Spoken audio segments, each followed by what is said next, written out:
Hello hello Vivaan എല്ലാവർക്കും സുഖാണെന്ന് വിശ്വസിക്കുകയാണ്. എൻ്റെ പേര് ഫൈസൽ സി എ, വിംബിൾ അക്കാദമിയുടെ ഡയറക്ടറാണ്. വിംബിളിൻ്റെ കീഴിലായിട്ട് നമ്മൾ സംഘടിപ്പിച്ചു വരുന്ന കോഴ്സുകൾ, വെബിനാറുകൾ, വർക്ക്ഷോപ്പുകൾ അങ്ങനെ തുടങ്ങി വ്യത്യസ്തമായിട്ടുള്ള ഒരു നോളജ് ഷെയറിംഗ് എന്നുള്ള രൂപത്തിൽ തന്നെ മനോഹരമായിട്ട് നമ്മൾ ഈ ഒരു പ്ലാറ്റ്ഫോമിനെ ബിൽഡ് ചെയ്ത് നമ്മൾ ഒരുമിച്ച് മുന്നോട്ട് പോയിക്കൊണ്ടിരിക്കുകയാണ്. കാലങ്ങളായിട്ട് ഓൺലൈനിൽ ഒരുപാട് കോഴ്സുകൾ നമുക്ക് നൽകാൻ സാധിച്ചു എന്നുള്ളതാണ്. വിശേഷിച്ചും മെന്റൽ ഹെൽത്ത് മേഖലയിൽ വർക്ക് ചെയ്യുന്ന ആളുകളെ കുറച്ചുകൂടി കോൺഫിഡൻ്റ് ആക്കുക, സ്കിൽഡ് ആക്കുക, അവർക്ക് മാക്സിമം മെറ്റീരിയൽസും മാക്സിമം നോളജും ഷെയർ ചെയ്യുക എന്നുള്ള ഒരു കോൺസെപ്റ്റിൽ ഏറ്റവും അഫോർഡബിൾ ആയിട്ട് നമ്മൾ വളരെ മനോഹരമായിട്ട് നമ്മൾ ഓൺലൈനിൽ ഒത്തിരി പാർട്ടിസിപ്പൻസിനെ നമുക്ക് നന്നായിട്ട് തന്നെ ട്രീറ്റ് ചെയ്യാൻ പറ്റി എന്നുള്ളതാണ്. അതിൻ്റെ തുടർച്ചയായിട്ട് നമ്മൾ ഓഫ്ലൈൻ സെഷനുകൾ നമ്മൾ പടിപടിയായി തുടങ്ങി വെച്ച് ഈ മാസം തന്നെ നമുക്ക് വ്യത്യസ്തമായിട്ടുള്ള ഓഫ്ലൈൻ സെഷനുകൾ നമുക്ക് സംഘടിപ്പിക്കാൻ സാധിച്ചു എന്നുള്ളതാണ്. അത് നിങ്ങളുടെ ഓരോരുത്തരുടെയും ആവശ്യം പരിഗണിച്ചുകൂടിയാണ്. കാരണം ഒരുപാട് പേര് ചോദിച്ചിരുന്നു നമുക്ക് ഓഫ്ലൈൻ സെഷനുകൾ ആവശ്യമാണ് എന്നുള്ളത്. അതിൻ്റെ അടിസ്ഥാനത്തിലാണ് നമ്മൾ വിംബിൾ അക്കാദമി സ്ഥിതി ചെയ്യുന്ന തൃശ്ശൂർ ചന്ദ്രാപിന്നിയിലും അതേപോലെ തന്നെ ഇന്നലെ നമ്മൾ കാലിക്കറ്റിലും ഓഫ്ലൈൻ സെഷനുകൾ നമ്മൾ തുടങ്ങിയത്. അപ്പോൾ ഓൺലൈനായിട്ട് പഠിക്കുന്നതിനോടൊപ്പം തന്നെ ഓഫ്ലൈനിൽ നമുക്കൊരു പ്രാക്ടിക്കലി നമുക്കത് ചെയ്ത് പഠിക്കുക എന്നുള്ള രൂപത്തിൽ തന്നെയാണ് ഓഫ്ലൈൻ സെഷനുകൾ നമ്മൾ ആരംഭിച്ചിട്ടുള്ളത്. അപ്പോൾ അതിന് നിങ്ങൾ ഓരോരുത്തരും നൽകുന്ന സ്വീകാര്യത തീർച്ചയായിട്ടും വളരെ സന്തോഷവും സ്നേഹമൊക്കെ ഉണ്ട്. ഇവിടെ നമ്മുടെ അക്കാദമിയിൽ നമ്മൾ ഇന്നർ ചൈൽഡ് ഹീലിംഗ്, അതേപോലെ തന്നെ ആർട്ട് തെറാപ്പി ഫോർ അഡൾട്ട്സ്, അതേപോലെ തന്നെ കഴിഞ്ഞ ദിവസം സൈക്കോളജിക്കൽ കേസ് ഹിസ്റ്ററി ടേക്കിംഗ് തുടങ്ങിയിട്ടുള്ള ഓഫ്ലൈൻ സെഷനുകൾ നടത്തി. അടുത്ത ആഴ്ച നമ്മൾ സൺഡേ റിലാക്സേഷൻ തെറാപ്പിയുടെ ഓഫ്ലൈൻ സെഷൻ സംഘടിപ്പിക്കുന്നു. കാലിക്കറ്റിൽ നമ്മൾ ഇന്നർ ചൈൽഡിന്റെ മറ്റൊരു ബാച്ച് നമ്മൾ സംഘടിപ്പിച്ചു. ഇതേപോലെ വ്യത്യസ്തമായിട്ടുള്ള ഓഫ്ലൈൻ സെഷനുകൾ നമ്മൾ തുടങ്ങി വെച്ചിട്ടുണ്ട്. അതേപോലെ തന്നെ നേരത്തെ നിങ്ങളോട് പറഞ്ഞതുപോലെ തന്നെ ഇന്റേൺഷിപ്പുകൾ, ഡിപ്ലോമ, PG ഡിപ്ലോമ തുടങ്ങിയിട്ടുള്ള വ്യത്യസ്തമായിട്ടുള്ള കോഴ്സുകളൊക്കെ കുറച്ചും കൂടിയും ഈ പറഞ്ഞതുപോലെ തന്നെ അഫോർഡബിൾ ആയിട്ട് തന്നെ ഏറ്റവും മനോഹരമായിട്ട് സംവിധാനിക്കാൻ നമുക്ക് എങ്ങനെയൊക്കെ സാധിക്കും എന്നുള്ളതാണ് നമ്മൾ ആലോചിച്ചുകൊണ്ടിരിക്കുന്നത്.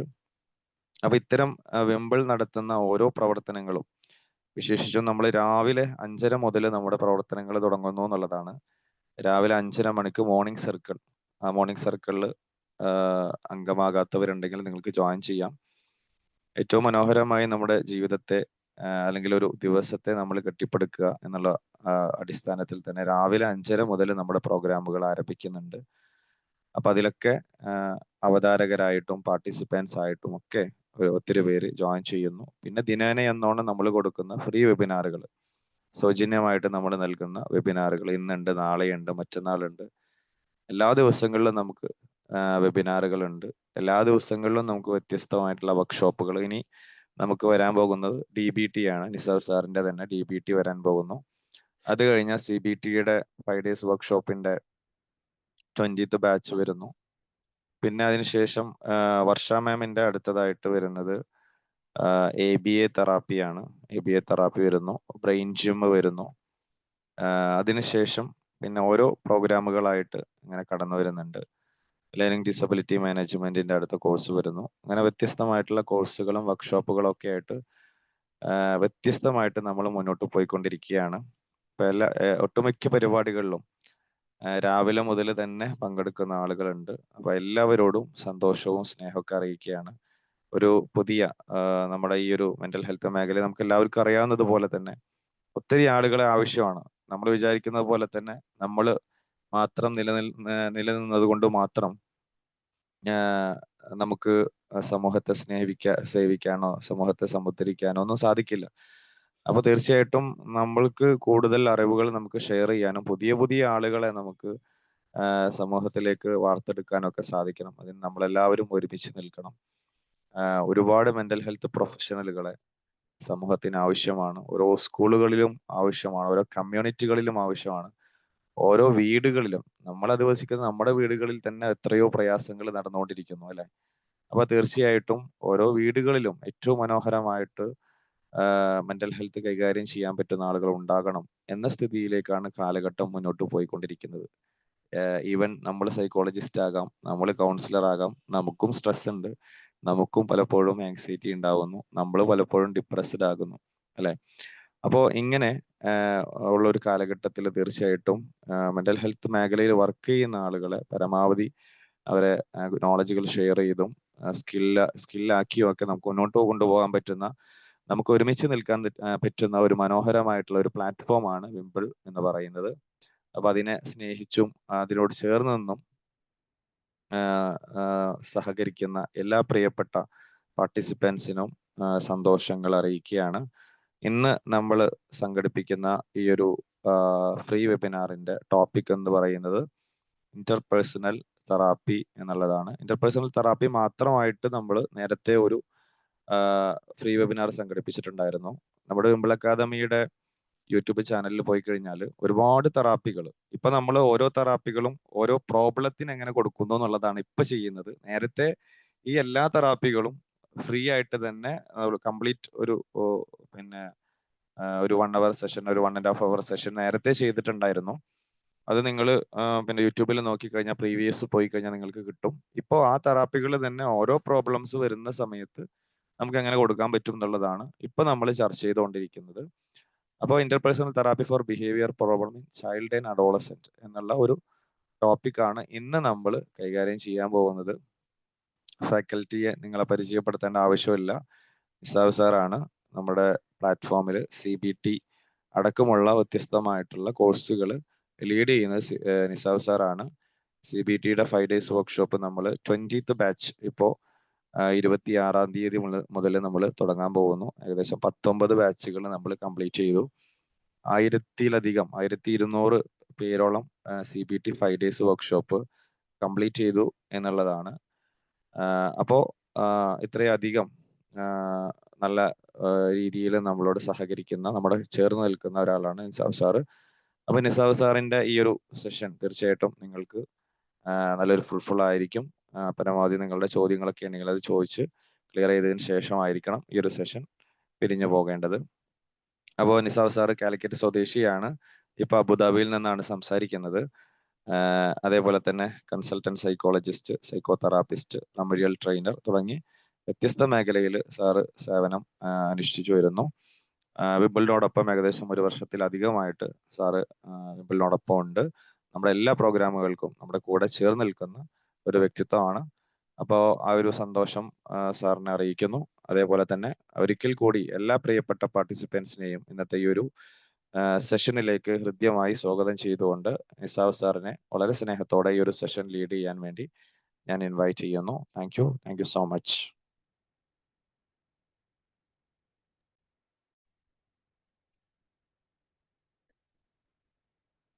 Thank you sir. Hello, good evening. Good evening sir. Good evening sir. Good evening. എന്താണ് പുതിയ പുതിയ വിശേഷങ്ങളൊക്കെ? നമ്മൾ ഒരാഴ്ച ആയല്ലോ അല്ലേ? എന്താണ് സുസമ്മ, പറയൂ. നല്ല വിശേഷം, നല്ല നന്നായിരിക്കുന്നു. കാരണം നമുക്ക് നിങ്ങളെ പോലുള്ള ആളുകൾ ഇങ്ങനെ പ്രസന്ന മുഖത്തോട് കൂടി ഇരിക്കുമ്പോ എടുക്കാൻ വരുന്നവർക്ക് വല്ലാത്തൊരു എനർജിയാണ്. എനർജിയാണല്ലേ? അതെ അതെ. അതേപോലെ രാധാകൃഷ്ണൻ സാറ് സ്ഥിരമായിട്ട് ഇപ്പൊ 2-3 ആഴ്ചകളിലായിട്ട് കാണുന്ന 2 മുഖങ്ങളാണ്. ഏതായാലും വളരെ സന്തോഷം. Good evening sir. Good evening. എന്താണ് ബാക്കി എല്ലാവരുടെയും വിശേഷങ്ങൾ? എല്ലാരും ഓക്കെ അല്ലേ?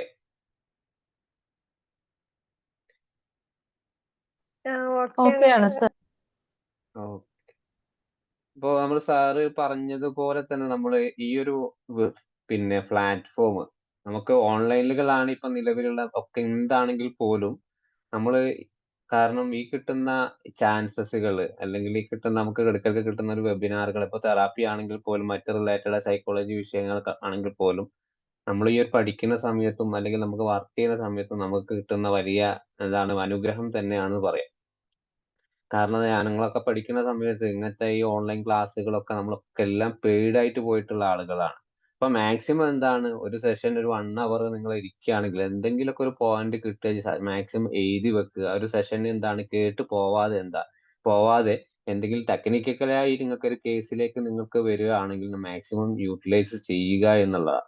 പിന്നെ അതേപോലെ നമ്മളിവിടെ ഷെയർ ചെയ്യുന്ന PPTകളൊക്കെ മാക്സിമം നിങ്ങൾ പിന്നെ പഠിക്കാൻ ശ്രമിക്കുക. അതേപോലെ അത് എന്നും, കാരണം പിന്നീട് ഒരാൾ നിങ്ങളുടെ അടുത്ത് അന്വേഷിച്ച് വരുന്ന സമയത്ത് എന്താണ് ഒരു ഇന്റർപേഴ്സണൽ തെറാപ്പി എന്ന് ചോദിക്കുന്ന എൻ്റെ കയ്യിൽ കുറച്ച് PPT ഉണ്ട് ഞാൻ തരാം എന്നുള്ള രീതിയിലായിരിക്കണം നമ്മൾ മുന്നോട്ട് പോകേണ്ടത്. അപ്പൊ ഇന്നത്തെ ഈ ഒരു വിഷയവുമായിട്ട് നമ്മുടെ ഇന്നത്തെ ഒരു സമയം എന്ന് പറയുന്നത് നമ്മുടെ കുട്ടികൾക്കിടയിൽ അല്ലെങ്കിൽ നമ്മുടെ ഫാമിലിക്കിടയിൽ ഈ ഒരു ബിഹേവിയർ ഇഷ്യൂസ് എന്ന് പറയുമ്പോൾ ചെറിയ കുട്ടികൾക്കിടയിൽ അഡോളസെന്റ് വരെ വല്ലാത്തൊരു പ്രശ്നമാണ്. അവരെ കൗൺസിലിംഗ് ചെയ്യുക, അവർക്കൊരു മെന്റൽ ഹെൽത്ത് നല്ലൊരു പരിചരണം നൽകുക, അല്ലെങ്കിൽ ഒരു പൂർണ്ണമായിട്ടൊരു എഡ്യൂക്കേഷൻ നൽകുക എന്നുള്ളത് ഏറെ ഒരു ഇമ്പോർട്ടന്റ് ആയിട്ടുള്ള ഒരു വിഷയമാണ് ഇന്നത്തെ ഈ ഒരു കാലഘട്ടത്തിൽ. അപ്പോ മാനസികമായിട്ടും ശാരീരികമായിട്ടുള്ള ആ ഒരു വളർച്ചയെ തടസ്സപ്പെടുത്തുന്ന പലതവണയായിട്ട് റിപ്പീറ്റഡ് ആയിട്ട് എന്താണ് ഒരാളുടെ ഒരു മിനിറ്റ് പലതവണയായിട്ട് എന്താണ് റിപ്പീറ്റഡ് ആയിട്ട് വരുന്ന കുട്ടികൾക്കിടയിൽ ഉണ്ടാകുന്ന മോശമായിട്ട് കാണുന്ന വിഷയങ്ങൾ, എപ്പോഴും അഗ്രസീവ് ആയിട്ടുള്ള കാര്യങ്ങൾ, അല്ലെങ്കിൽ തീരെ പറഞ്ഞാൽ കേൾക്കാതിരിക്കുന്ന ഒരവസ്ഥ, ആളുകളുമായിട്ട് ഇന്ററാക്ട് ചെയ്യുന്നതിൽ വളരെ മോശമായിട്ടുള്ള ഒരു പെരുമാറ്റ രീതി, ഇതൊക്കെ എന്താണ് ചിലപ്പോൾ നമുക്ക് നമ്മുടെ കുട്ടികളെ പോലും എന്താണ് നിയന്ത്രിക്കാൻ പറ്റാത്ത ഒരു സാഹചര്യത്തില്, കാരണം നമ്മൾ വളർന്നു വന്നിട്ടുള്ളത് മറ്റൊരു യൂണിറ്റിലാണ്, ഇപ്പൊ വരുന്നത് പുതിയൊരു യൂണിറ്റും. അപ്പോ നമുക്ക് തന്നെ രക്ഷിതാക്കളായിട്ടുള്ള നമ്മൾ പോലെ തന്നെ പലപ്പോഴായി ചിന്തിച്ച് ഇവൻ എന്താ ഇങ്ങനെ, എന്റെ മകൻ എന്താണ് ഇങ്ങനെ വളർന്നു വരുന്നത്, അല്ലെങ്കിൽ എന്റെ ഭാഗത്തൊരു തെറ്റ് എവിടെയും വന്നിട്ടില്ലല്ലോ, അല്ലെങ്കിൽ ഞാൻ വളർന്നത് നല്ല രീതിയിലാണല്ലോ, എന്റെ കുട്ടിയെ ഞാൻ അങ്ങനെ തന്നെയാണ് വളർന്നത്, ഒരിക്കൽ പോലും ഞാനൊരു ഡിപ്പെൻഡന്റ് ഒരു ഇതിലായിട്ട് വളർന്നിട്ട് സ്ട്രിക്റ്റ് ആയിട്ട് വളർത്തിയിട്ടില്ല, പിന്നെ എന്തുകൊണ്ടാണ് എന്റെ കുട്ടിക്ക് ഇങ്ങനെ വന്നിട്ടുള്ളത്. പല പാരന്റും ഇങ്ങനെ പറയാറ്, എന്റെ ഭാഗത്ത് ഒരു മൈന്യൂട്ട് ആയാലും മിസ്റ്റേക്ക് പോലും ഞാൻ എന്റെ കുട്ടിയുടെ മുഖത്ത് ഞാൻ അല്ലെങ്കിൽ പുറത്ത് കാണിക്കാറില്ല, എന്നിട്ടും അവനൊരു ബിഹേവിയർ ഇഷ്യൂസ് ഒക്കെ ഉണ്ട്, വല്ലാത്തൊരു ബുദ്ധിമുട്ടുള്ള ഒരു സമയമാണ്, എന്താണ് ഇതെങ്ങനെ എന്തുകൊണ്ടാണ് ഇവർക്ക് വരുന്നത്, എനിക്കൊന്നും മനസ്സിലാകുന്നു. സ്ഥിരമായിട്ട് പറയുന്ന പാരന്റിങ് കംപ്ലൈന്റുകളാണ് ഇതൊക്കെ, നിങ്ങൾ കേട്ടിട്ടുണ്ടാവും ഇത്തരത്തിലുള്ള കംപ്ലൈന്റുകൾ. പക്ഷെ എന്താണ് യഥാർത്ഥത്തിൽ കുട്ടികൾക്ക് എങ്ങനെയാണ് ഇത് വരുന്നത്, എന്തുകൊണ്ടാണ് ഈ ഒരു ആറ്റിറ്റ്യൂഡ് കുട്ടികളിൽ സ്ഥിരമായിട്ട് വരുന്നത്, അത് നമുക്ക് ശ്രദ്ധിക്കേണ്ട കാര്യങ്ങളാണ്. അതിൽ ഏറ്റവും കൂടുതൽ കോമൺ ആയിട്ടുള്ള പ്രോബ്ലംസുകളാണ് എക്സ്റ്റേണൽ ആയിട്ട് പുറത്തുനിന്ന് വരുന്ന ബിഹേവിയർ. ഒന്ന് പ്രധാനം അഗ്രഷൻ ആണ്. കുട്ടികൾ കാണുന്ന ഒരു വല്ലാത്തൊരു അഗ്രഷൻ, പിന്നെ നിർബന്ധമായിട്ട് എന്താണ് ചിലപ്പോ അടിക്കുക, അതേപോലെ തന്നെ പലതരത്തിൽ ആക്രമണപരമായിട്ടുള്ള ഒരു സ്വഭാവം. ഇപ്പൊ ADHD എന്നൊക്കെ പറയാം, ഹൈ ആയിട്ടുള്ള ഹൈപ്പർ ആക്റ്റീവ്, പിന്നെ വളരെ എന്താണ് നിയന്ത്രിക്കാൻ പറ്റാത്ത ഒരു ദേഷ്യം, പിന്നെ അവർക്ക് എന്താണ് ഒന്നും നമ്മൾ എന്ത് പറഞ്ഞാലും അവർക്ക് കേൾക്കാൻ പറ്റാത്ത അവസ്ഥ, നമ്മൾ പറഞ്ഞത് അനുസരിക്കില്ല എന്ന് പറഞ്ഞതുപോലെ തന്നെ പലതരത്തിലുള്ള ബുദ്ധിമുട്ടുകൾ അവർ കാണിക്കും. പിന്നെ അതേപോലെ നിയമം ലംഘിക്കുക എന്ന് പറയുമ്പോൾ എന്താണ് ക്ലാസ് റൂമിലുകൾ എന്താണ് അവർക്ക് എന്താണ് പ്രത്യേകമായി നമ്മൾ ടീച്ചേഴ്സിനെ അനുസരിക്കുക, അല്ലെങ്കിൽ അവർക്ക് പിന്നെ ഈ ഹോംവർക്കുകളൊന്നും ചെയ്യാതിരിക്കുക, അല്ലെങ്കിൽ എല്ലാത്തിനും എന്താ അഗ്രസീവ് എതിർത്ത് പറയുന്ന ഓപ്പോസിറ്റായി റെസ്പോൺസ് ചെയ്യുന്ന ഒരു സ്വഭാവം ഇവർക്കുണ്ട്. പിന്നെ എന്താണ് കുട്ടികൾക്ക് ഉണ്ടാവുന്നത് പോലെ ഭയങ്കരമായിട്ടുള്ള ഒരു കള്ളം പറയൽ, ഇതൊക്കെ ഒരു എക്സ്റ്റേണൽ ആയിട്ട് പുറത്തു നിന്നാണ് നമ്മൾ എന്താണ് കണ്ണുകൊണ്ട് കാണുന്ന ഓവേർട്ട് ആയിട്ടുള്ള ഒരു ബിഹേവിയർ ആണ്. അതേ സമയത്ത് ഒരു ഇന്റേണൽ ആയിട്ട് കുട്ടികൾക്ക് ഉണ്ടാകുന്ന യാഥാർത്ഥ പ്രശ്നങ്ങൾ എന്താണ്, ഒരു ആങ്സൈറ്റി തന്നെയാണ്. നിരന്തരമായിട്ട് എല്ലാ വിഷയത്തിലും അവർക്ക് ആങ്സൈറ്റി ആണ്.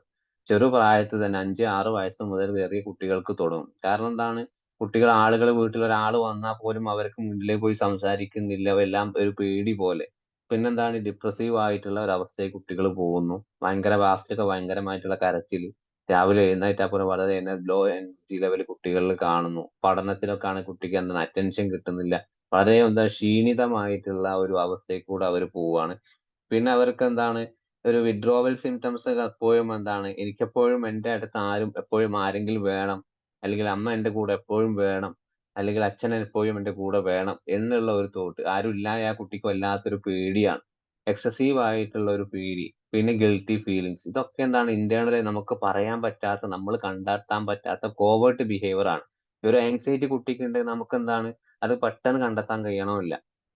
അപ്പൊ ഒരു പാരന്റ് എന്ന നിലയിൽ നമ്മൾ ഇങ്ങനത്തെ കുട്ടിക്ക് പെട്ടെന്ന് ഭയങ്കരമായിട്ട് എന്തെങ്കിലും അസുഖങ്ങൾ വന്ന് മെന്റലി കുട്ടിയാവുന്ന തളർച്ച വന്നു കഴിഞ്ഞാൽ നമ്മൾ എന്താണ് ഫിസിക്കലി ആയിട്ട് കുട്ടിക്ക് എന്തെങ്കിലും കാലുവേദന വയറുവേദനയോ അങ്ങനത്തെ ഒക്കെ കുട്ടീനോട് ചോദിക്കും എന്തെങ്കിലും എവിടെയും വേദന. പക്ഷേ ഈ ഇന്റേണൽ ആയിട്ട് കിടക്കുന്ന അസ്വസ്ഥതകൾ നമ്മൾ വളരെയധികം ശ്രദ്ധിക്കേണ്ട ഒരു കാര്യങ്ങൾ തന്നെയാണ്. ഇനി അടുത്തതായിട്ട് സോഷ്യൽ കമ്മ്യൂണിക്കേഷൻ ഇടയിൽ, കാരണം വളരെയധികം ഇന്നത്തെ ഒരു സമൂഹത്തിൽ അല്ലെങ്കിൽ കാലഘട്ടത്തിൽ നമ്മുടെ കുട്ടി രാവിലെ സ്കൂളിൽ പോയി കഴിഞ്ഞാൽ കറക്റ്റ് ആയിട്ട് സ്കൂളിൽ കയറുന്നുണ്ടോ, അല്ലെ വൈകുന്നേരം സ്കൂൾ വിട്ട് കഴിഞ്ഞാൽ നമ്മുടെ വീട്ടിൽ കറക്റ്റ് ആയിട്ട് 4 മണി 5 മണി ആ സമയത്ത് എത്തുന്നുണ്ടോ, എത്ര പാരന്റ് അന്വേഷിക്കുന്നുണ്ട് നമ്മുടെ കുട്ടികൾ കറക്റ്റ് ആയി ക്ലാസ് കയറുന്നുണ്ടോ, അല്ലെങ്കിൽ ടീച്ചേഴ്സുമായിട്ട് അവർ കോണ്ടാക്ട് ഉണ്ടോ എന്ന്. ചിലപ്പോൾ ഇതൊന്നും ശ്രദ്ധിക്കാത്ത പാരന്റ് വളരെയധികം കുട്ടികൾ മുതലെടുക്കും. എപ്പോഴും കള്ളം പറയുന്ന ഒരു ശീലമായിരിക്കും അവർക്ക് ലൈഫിൽ ഉണ്ടാവുക. പിന്നെ അവർക്ക് അതേപോലെ ഈ ഒരു പിന്നെ മറ്റുള്ളവരെ ഒരു പേടിപ്പിച്ച് നിർത്തുന്നത്. ചില ആളുകൾ കുട്ടികൾ ഉണ്ടാവും വീട്ടില്, എല്ലാം അവന് പറയുന്നത് പോലെ തന്നെ. ഇപ്പൊ അടുത്ത എന്റെ ഒരു കേസ് വന്നിട്ടുള്ളത്, കുട്ടിക്ക് ഒരു 13 വയസ്സുള്ള ആളാണ്, 9ാം ക്ലാസ് പഠിക്കുകയാണ്. വീട്ടില് പ്രശ്നം വന്നിട്ടുള്ളത്, അവന് ഒരു മുടി വെട്ടാൻ പോയി. മുടി വെട്ടിയ സമയത്ത് ജസ്റ്റ് ഒന്ന് ഇതിലെങ്ങനെ കട്ട് ചെയ്തു. അപ്പൊ ആ കട്ട് ചെയ്യുന്ന സമയത്ത് പാരന്റ് വീട്ടിൽ നിന്ന് ചോദിച്ചു, നീ എന്തിനാ അങ്ങനെ വെട്ടിയത്, അതൊന്നും നല്ല രീതിയിൽ വെട്ടിക്കൂടായിരുന്നു.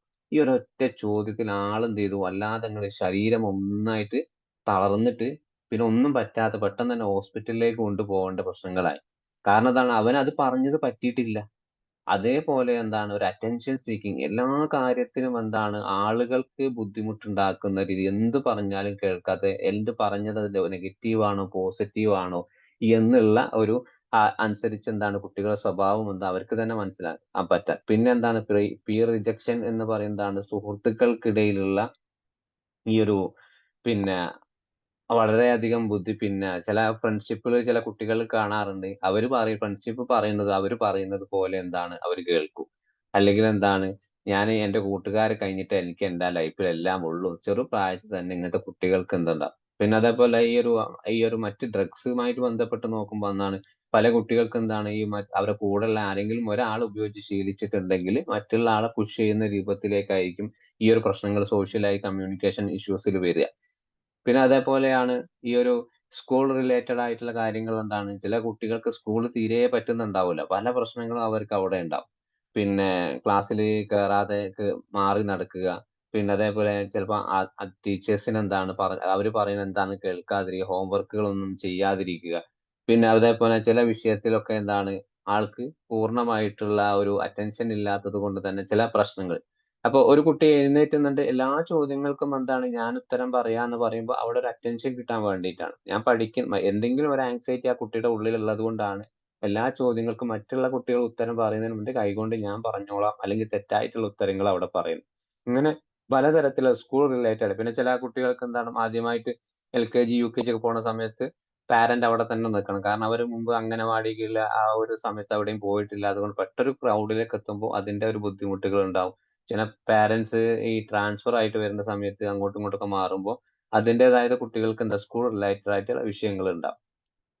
ഇനിയിപ്പോ അതേപോലെ ഇമ്പൾസീവ് കൺട്രോൾ പ്രോബ്ലം എന്ന് പറയുമ്പോൾ അവർക്ക് ചിന്തിക്കാതെ തന്നെ പ്രവർത്തിക്കുന്ന ഒരു പ്രവണതയാണ് ഇമ്പൾസ് കൺട്രോളിൽ വരുന്നത്. കാരണം ക്ലാസ് തന്നെ ഇടക്കിടക്ക് എഴുന്നേറ്റ്, റെസ്റ്റ്ലെസ് എന്ന് പറയുമ്പോൾ ക്ലാസ് തന്നെ ഇടക്കിടക്ക് എഴുന്നേറ്റത്ത് ഉത്തര ചോദ്യങ്ങൾ പറയുക, അല്ലെങ്കിൽ പെട്ടെന്ന് അവിടുന്ന് ടീച്ചറോസ് തന്നെ കാര്യങ്ങളൊന്നും പറയാണ്ട് തന്നെ ഒറ്റ പോക്കാള്. അത് ചെറിയ കുട്ടികളിലാണ് കൂടുതലുണ്ടാവുക, മുതിർന്ന കുട്ടികൾ അതിങ്ങ് കാണണമെന്നില്ല. അപ്പോ അവിടെ വല്ലാത്ത ബുദ്ധിമുട്ട് ഈ കാണുന്ന ആളുകൾക്കും ഉണ്ടാവും, മറ്റുള്ള കുട്ടികൾ ഇത് കണ്ട് പഠിക്കുന്ന കുട്ടികൾ അവനെന്താ അങ്ങനെ പോയിക്കോ, ഞങ്ങൾക്കും ഇങ്ങനെ പോയിക്കോളൂ. ചില കുട്ടികൾ കണ്ടു പഠിക്കാനുള്ള താല്പര്യം അവർക്കും ഉണ്ടാവും. പിന്നെ അതേപോലെ മറ്റുള്ള ആളുകൾ ഇന്ററപ്റ്റിംഗ് എന്ന് പറയും, മറ്റാളുകൾ സംസാരിച്ചുകൊണ്ടിരിക്കുമ്പോൾ ഇടക്ക് കയറി സംസാരിക്കുന്ന ഒരു ബിഹേവിയർ. ഇവർക്ക് അവർക്ക് ചെറിയവരെന്നോ മുതിർന്നവരെന്നോ എന്ന കണക്കൊന്നും അവർക്ക് ഉണ്ടാവില്ല. അതേപോലെ ആ സമയത്ത് പാരന്റ് പറയുകയാണ്, നിനക്ക് ഇത് മുതിർന്ന ആളല്ലേ, നിനക്കൊന്ന് മാറി നിൽക്കും, സംസാരിക്കാൻ പാടില്ല എന്ന് പറഞ്ഞാൽ ആ സിറ്റുവേഷൻ അവൻ നോക്കിയില്ല, തട്ടിക്കേറി എനിക്ക് എന്താ ഇവിടെ നിന്നാൽ, എനിക്ക് നിങ്ങൾ പറയുന്നത് കേട്ടാ എനിക്ക് എന്താ കുഴപ്പം, ഞാൻ ഇവിടെ ഉള്ള ഒരാളല്ലേ എന്നിങ്ങനെ പലതരത്തിലുള്ള ഒരു ഇന്ററപ്റ്റ് ചെയ്യുന്ന ഒരു ബിഹേവിയർ അവിടെ കാണിക്കും. ഇനിയിപ്പോ റിസ്കി ബിഹേവിയർ എന്ന് പറയുമ്പോൾ ഒരു പിന്നെ സൂയിസൈഡൽ തോട്ടുകളൊക്കെ. സോഷ്യൽ മീഡിയയിൽ എന്തെങ്കിലും നിരന്തരമായി സോഷ്യൽ മീഡിയയിൽ ഉപയോഗിക്കുന്ന ഒരാളാണെങ്കിൽ ആൾക്ക് എന്തെങ്കിലും നെഗറ്റീവ് ആയിട്ട് ഒരു കമന്റ് അവിടെ വന്നിട്ടുണ്ടെങ്കിൽ പെട്ടെന്ന് തന്നെ എന്താണ് ഏതെങ്കിലും പിന്നെ സൂയിസൈഡ് ചെയ്യാൻ പോവുക, അല്ലെങ്കിൽ എന്താ വീട്ടിൽ നിന്ന് എന്തെങ്കിലും ഒരു മൊബൈൽ അഡിക്ഷനോ അല്ലെങ്കിൽ മൊബൈൽ പിടിച്ചു വാങ്ങി കൊടുക്കാതിരിക്കുകയും മൊബൈൽ ഉപയോഗിക്കാൻ പാടില്ല, ഇതെന്താ ഭയങ്കരമായിട്ട് സ്ട്രിക്റ്റിൽ പറഞ്ഞിട്ടുണ്ടെങ്കിൽ ഈ പറഞ്ഞിട്ടുള്ള അവരെ നെഗറ്റീവായ ചിന്തകളിൽ വരും. കാരണം എനിക്കൊരു വാല്യൂ ഇല്ല ഇവിടെ, ഞാൻ എന്നെ ആരും മനസ്സിലാക്കുന്നുള്ള ഒരു ചിന്ത അവർക്ക് വരാം. എങ്ങനെയെങ്കിലും ഒന്ന് മരിക്കുക, ആ ഒരു ഒന്നുകിൽ ആളെ പേടിപ്പിക്കാൻ ചെയ്യുന്നതായിരിക്കും, പക്ഷെ അത് സത്യമായിട്ടുള്ള ഒരു രീതിയിലേക്ക് അവർക്ക് സാധാരണ പോവാറുണ്ട്. പിന്നെ ഇതൊക്കെ എന്താണ് പ്രധാനമായിട്ടും നമ്മൾ പറഞ്ഞിട്ടുള്ളത്. ഒന്ന് എക്സ്റ്റേണൽ ആയിട്ടുള്ള ചില പ്രശ്നങ്ങൾ ഉണ്ടാവും കുട്ടികൾക്ക്, ഇന്റേണൽ ആയിട്ട് പ്രശ്നങ്ങൾ ഉണ്ടാവും, അതേപോലെ സോഷ്യൽ ആയിട്ടുള്ള പ്രശ്നങ്ങൾ, കമ്മ്യൂണിക്കേഷൻ ഉണ്ടാവും, അതേപോലെ ഫൈനലി നോക്കുമ്പോൾ ഇമ്പൾസീവ് കൺട്രോൾ, സ്കൂൾ റിലേറ്റഡ് ആയിട്ടുള്ള പ്രശ്നങ്ങൾ ഉണ്ടാവും. ഓക്കെ അല്ലേ? ഇതുവരെ ഓക്കെ ആണോ? Any questions? ഇല്ല, ഇറ്റ്സ് ഓക്കെ.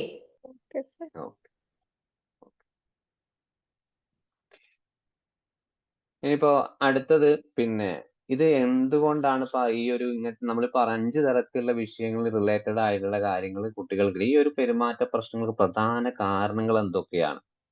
എന്തുകൊണ്ടാണ് നമ്മുടെ കുട്ടികൾക്ക് ഉണ്ടാവുന്നത്? ഒന്ന് പ്രധാനമായിട്ട് ബ്രെയിനുമായിട്ട് ബന്ധപ്പെട്ട ബയോളജിക്കൽ തന്നെയാണ്, ADHD ആണ്.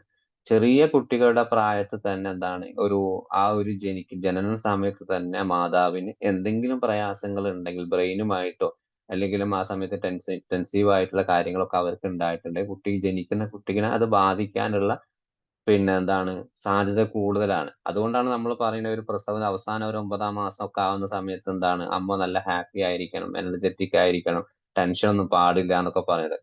ഈ ഒരു ഇതെങ്ങനൊന്നും ചിലപ്പോ ആ സമയത്ത് പ്രത്യേകിച്ച് ആൾക്ക് എന്താണ് പിന്നെ അല്ലാതായ ഫാമിലി റിലേറ്റഡ് ആയിട്ട് എന്തെങ്കിലും ഈ ഇഷ്യൂസ് ഉണ്ടായ സമയത്ത് പറയുന്ന ജനന സമയത്ത് കുട്ടി ചിലപ്പോ ആദ്യ സമയത്ത് ചിലപ്പോ കരഞ്ഞോളണമെന്നില്ല, അല്ലെങ്കിൽ അതിന്റെ ആ ഒരു ഡെവലപ്മെന്റ് കുറച്ചു കാലം കഴിഞ്ഞപ്പോ സാധ്യതകളാണ് കേട്ടോ പറയുന്നത്.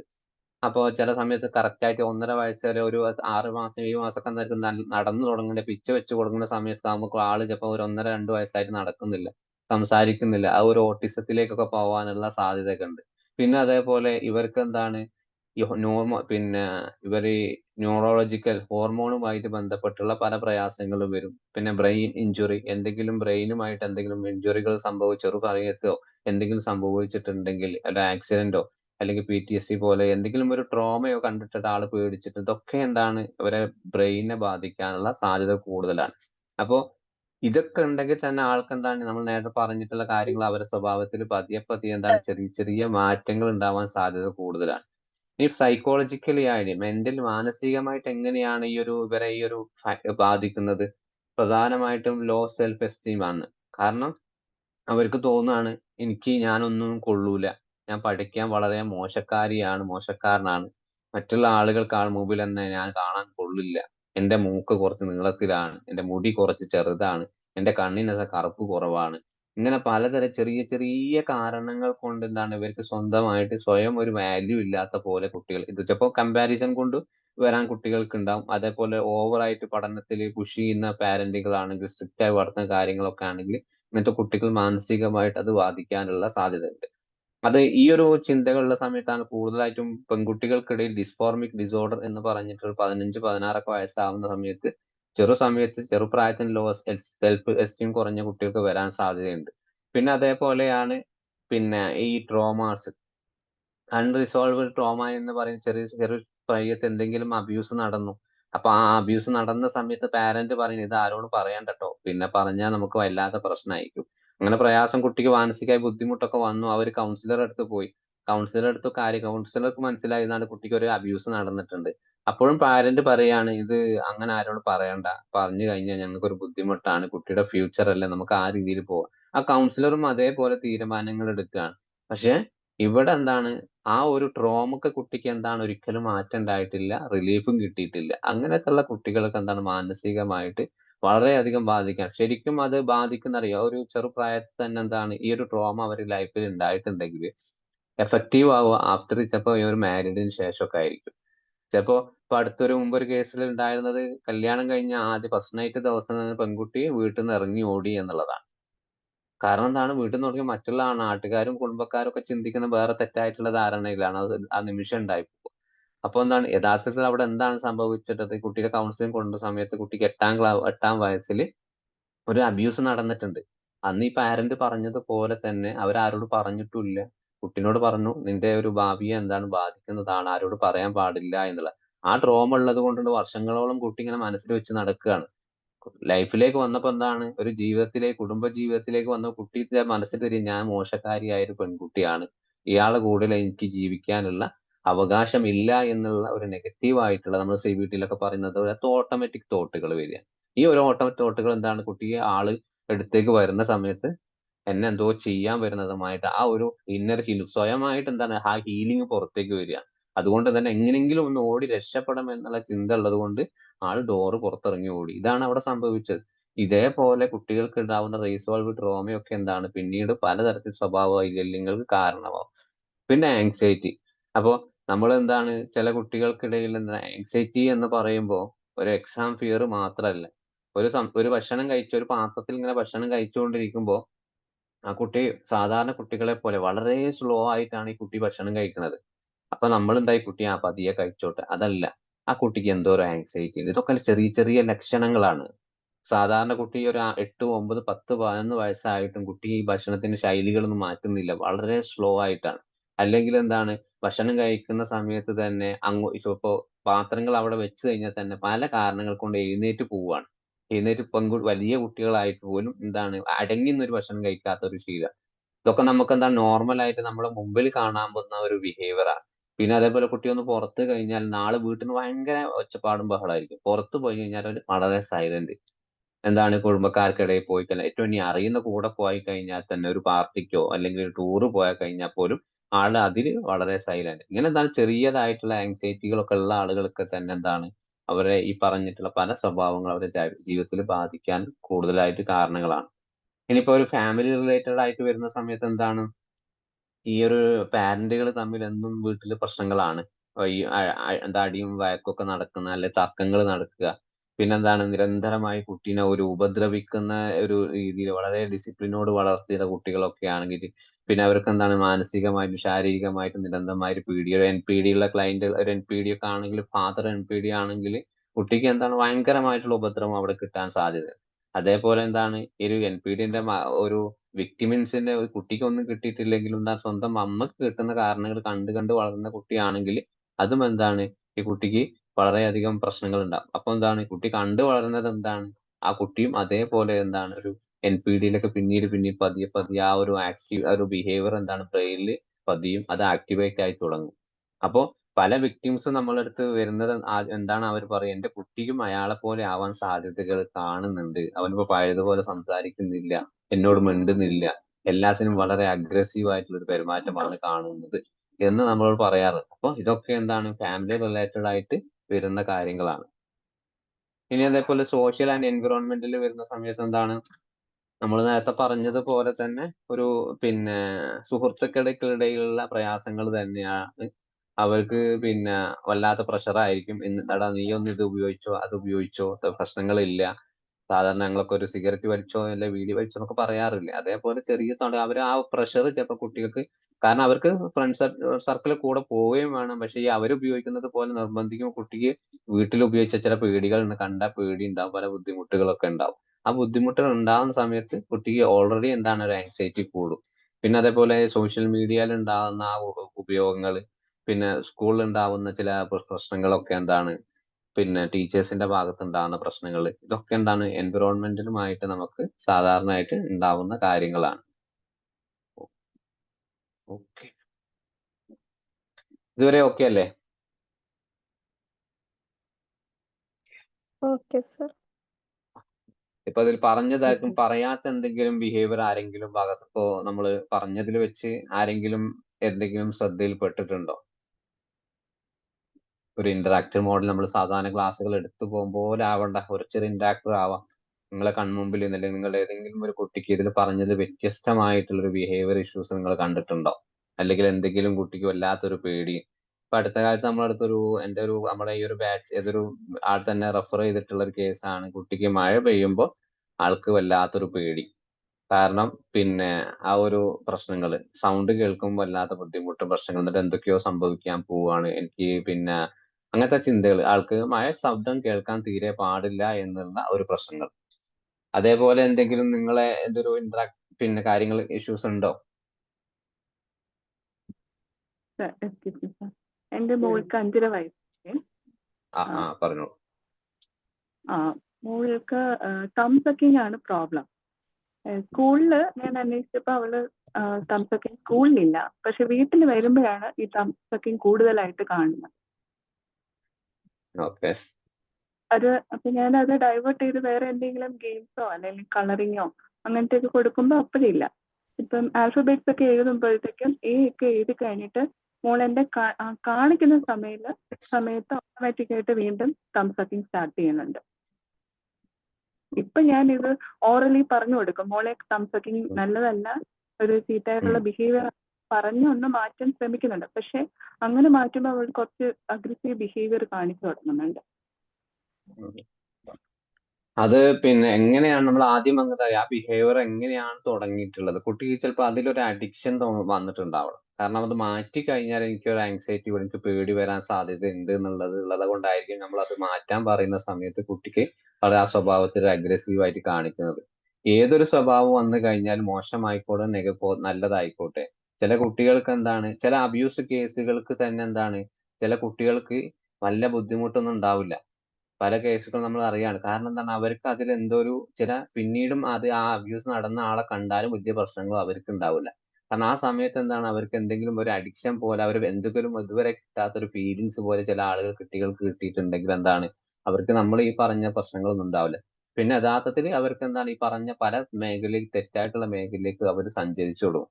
ഇങ്ങനെയാണ് സാധാരണ കുട്ടികൾക്ക് ഉണ്ടാവുന്നത്. അതേപോലെ എന്തെങ്കിലും ഒരു ബിഹേവിയർ അഡിക്ഷൻ ആയിരിക്കാം.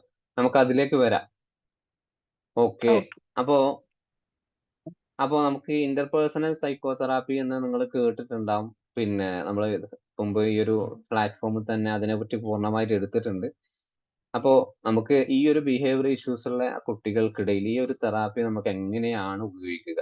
ഇന്റർപേഴ്സണൽ സൈക്കോതെറാപ്പിയിൽ പ്രധാനമായിട്ട് എന്താണ്, വളരെ സ്ട്രക്ചേർഡ് ആയിട്ടുള്ള കാര്യങ്ങളാണ് പറയുന്നത്. കാരണം അതിൽ ഒരു പിന്നെ ഏറ്റവും കൂടുതൽ ഫോക്കസ് ചെയ്യുന്നത് റിലേഷൻഷിപ്പ് ആൻഡ് ലൈഫ് സിറ്റുവേഷൻ. ഇപ്പൊ കുട്ടിക്ക് എന്താണ് റിലേറ്റഡ് അതാത് പ്രശ്നങ്ങൾ ഉള്ളത്, എവിടെയാണ് ഇപ്പൊ നമ്മുടെ മുമ്പിൽ വരുന്ന ക്ലയന്റിനായിട്ടുള്ള അല്ല കുട്ടി ആയിരിക്കോട്ടെ, ആ കുട്ടിക്ക് എന്താണ് നിലവിൽ അനുഭവിക്കുന്ന പ്രശ്നങ്ങൾ, ഏതൊരു സിറ്റുവേഷനിൽ കൂടെയാണ് ആ കുട്ടി കടന്നു പോകുന്നത് മാത്രം ഫോക്കസ് ചെയ്യുന്ന രീതിയായി. കാരണം അവിടെ എന്താണ്, നമ്മൾ കുട്ടിയുടെ മുൻകഴിഞ്ഞിട്ടുള്ള ജീവിതത്തെ കുറിച്ചിട്ടോ ഇന്നലെ വരെ കുട്ടി എങ്ങനെയായിരുന്നു അതൊന്നും നമ്മൾ എന്താണ് ഡയറക്റ്റ് ആയിട്ട് അന്വേഷിക്കുന്നില്ല എന്നുള്ളതാണ് ഈ ഒരു തെറാപ്പിയുടെ പ്രധാനം.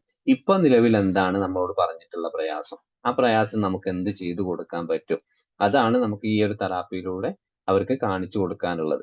പിന്നെ അതേപോലെ ഈ ഒരു തെറാപ്പിസ്റ്റ് വളരെയധികം എന്താണ്, നമ്മൾ കൗൺസിലർ തെറാപ്പിസ്റ്റ് ആണെങ്കിൽ തന്നെ വളരെ ആക്റ്റീവ് ആയിരിക്കും. സെഷനുകളൊക്കെ മാക്സിമം എന്താണ് സപ്പോർട്ടീവ് ആയിട്ട് അവർക്ക് പ്രതീക്ഷകൾ ഉണ്ടാകുന്ന രീതിയിലായിരിക്കണം ചോദ്യങ്ങളും കാര്യങ്ങളും ഒക്കെ അവരോട് ചെയ്യേണ്ടതും അനുസരിച്ചുള്ള ആക്ടിവിറ്റീസ് കൊടുക്കരുത്. കാരണം പൂർണ്ണമായിട്ട് പാരന്റിന്റെ വാക്കുകൾ കേട്ടിട്ട് കുട്ടിക്ക് ട്രീറ്റ്മെന്റ് കൊടുക്കാതെ ക്ലയന്റ് നമ്മളോട് എന്താണോ പറയുന്നത് അതിനനുസരിച്ചായിരിക്കണം നമ്മുടെ പ്രവർത്തനങ്ങളും കാര്യങ്ങളും ഉണ്ടാവേണ്ടത്.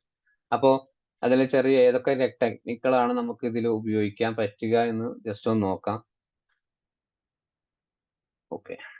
അപ്പൊ ഇതിൽ പ്രധാനമായിട്ടും മെയിൻ ഗോൾസുകൾ എന്ന് പറയുന്നത് എന്താണ്, അവർക്ക് ഇന്റർപേഴ്സണൽ ആയിട്ടുള്ള ഇപ്പൊ നിലവിൽ അവർക്ക് എവിടെയാണ്, സ്കൂളിലാണ് പ്രശ്നങ്ങൾ അല്ലെങ്കിൽ പിന്നെ വീട്ടിലാണ് പ്രശ്നങ്ങൾ, എവിടെയാണ് അവർക്ക് പ്രശ്നം, റിലേഷൻഷിപ്പുമായിട്ട് പ്രശ്നങ്ങൾ ഉള്ളത്, അവിടെ നമ്മൾ എന്താണ് ആ റിലേഷൻഷിപ്പ് മെച്ചപ്പെടുത്താനുള്ള എന്തെങ്കിലും കാര്യങ്ങൾ നമുക്ക് ചെയ്യാം.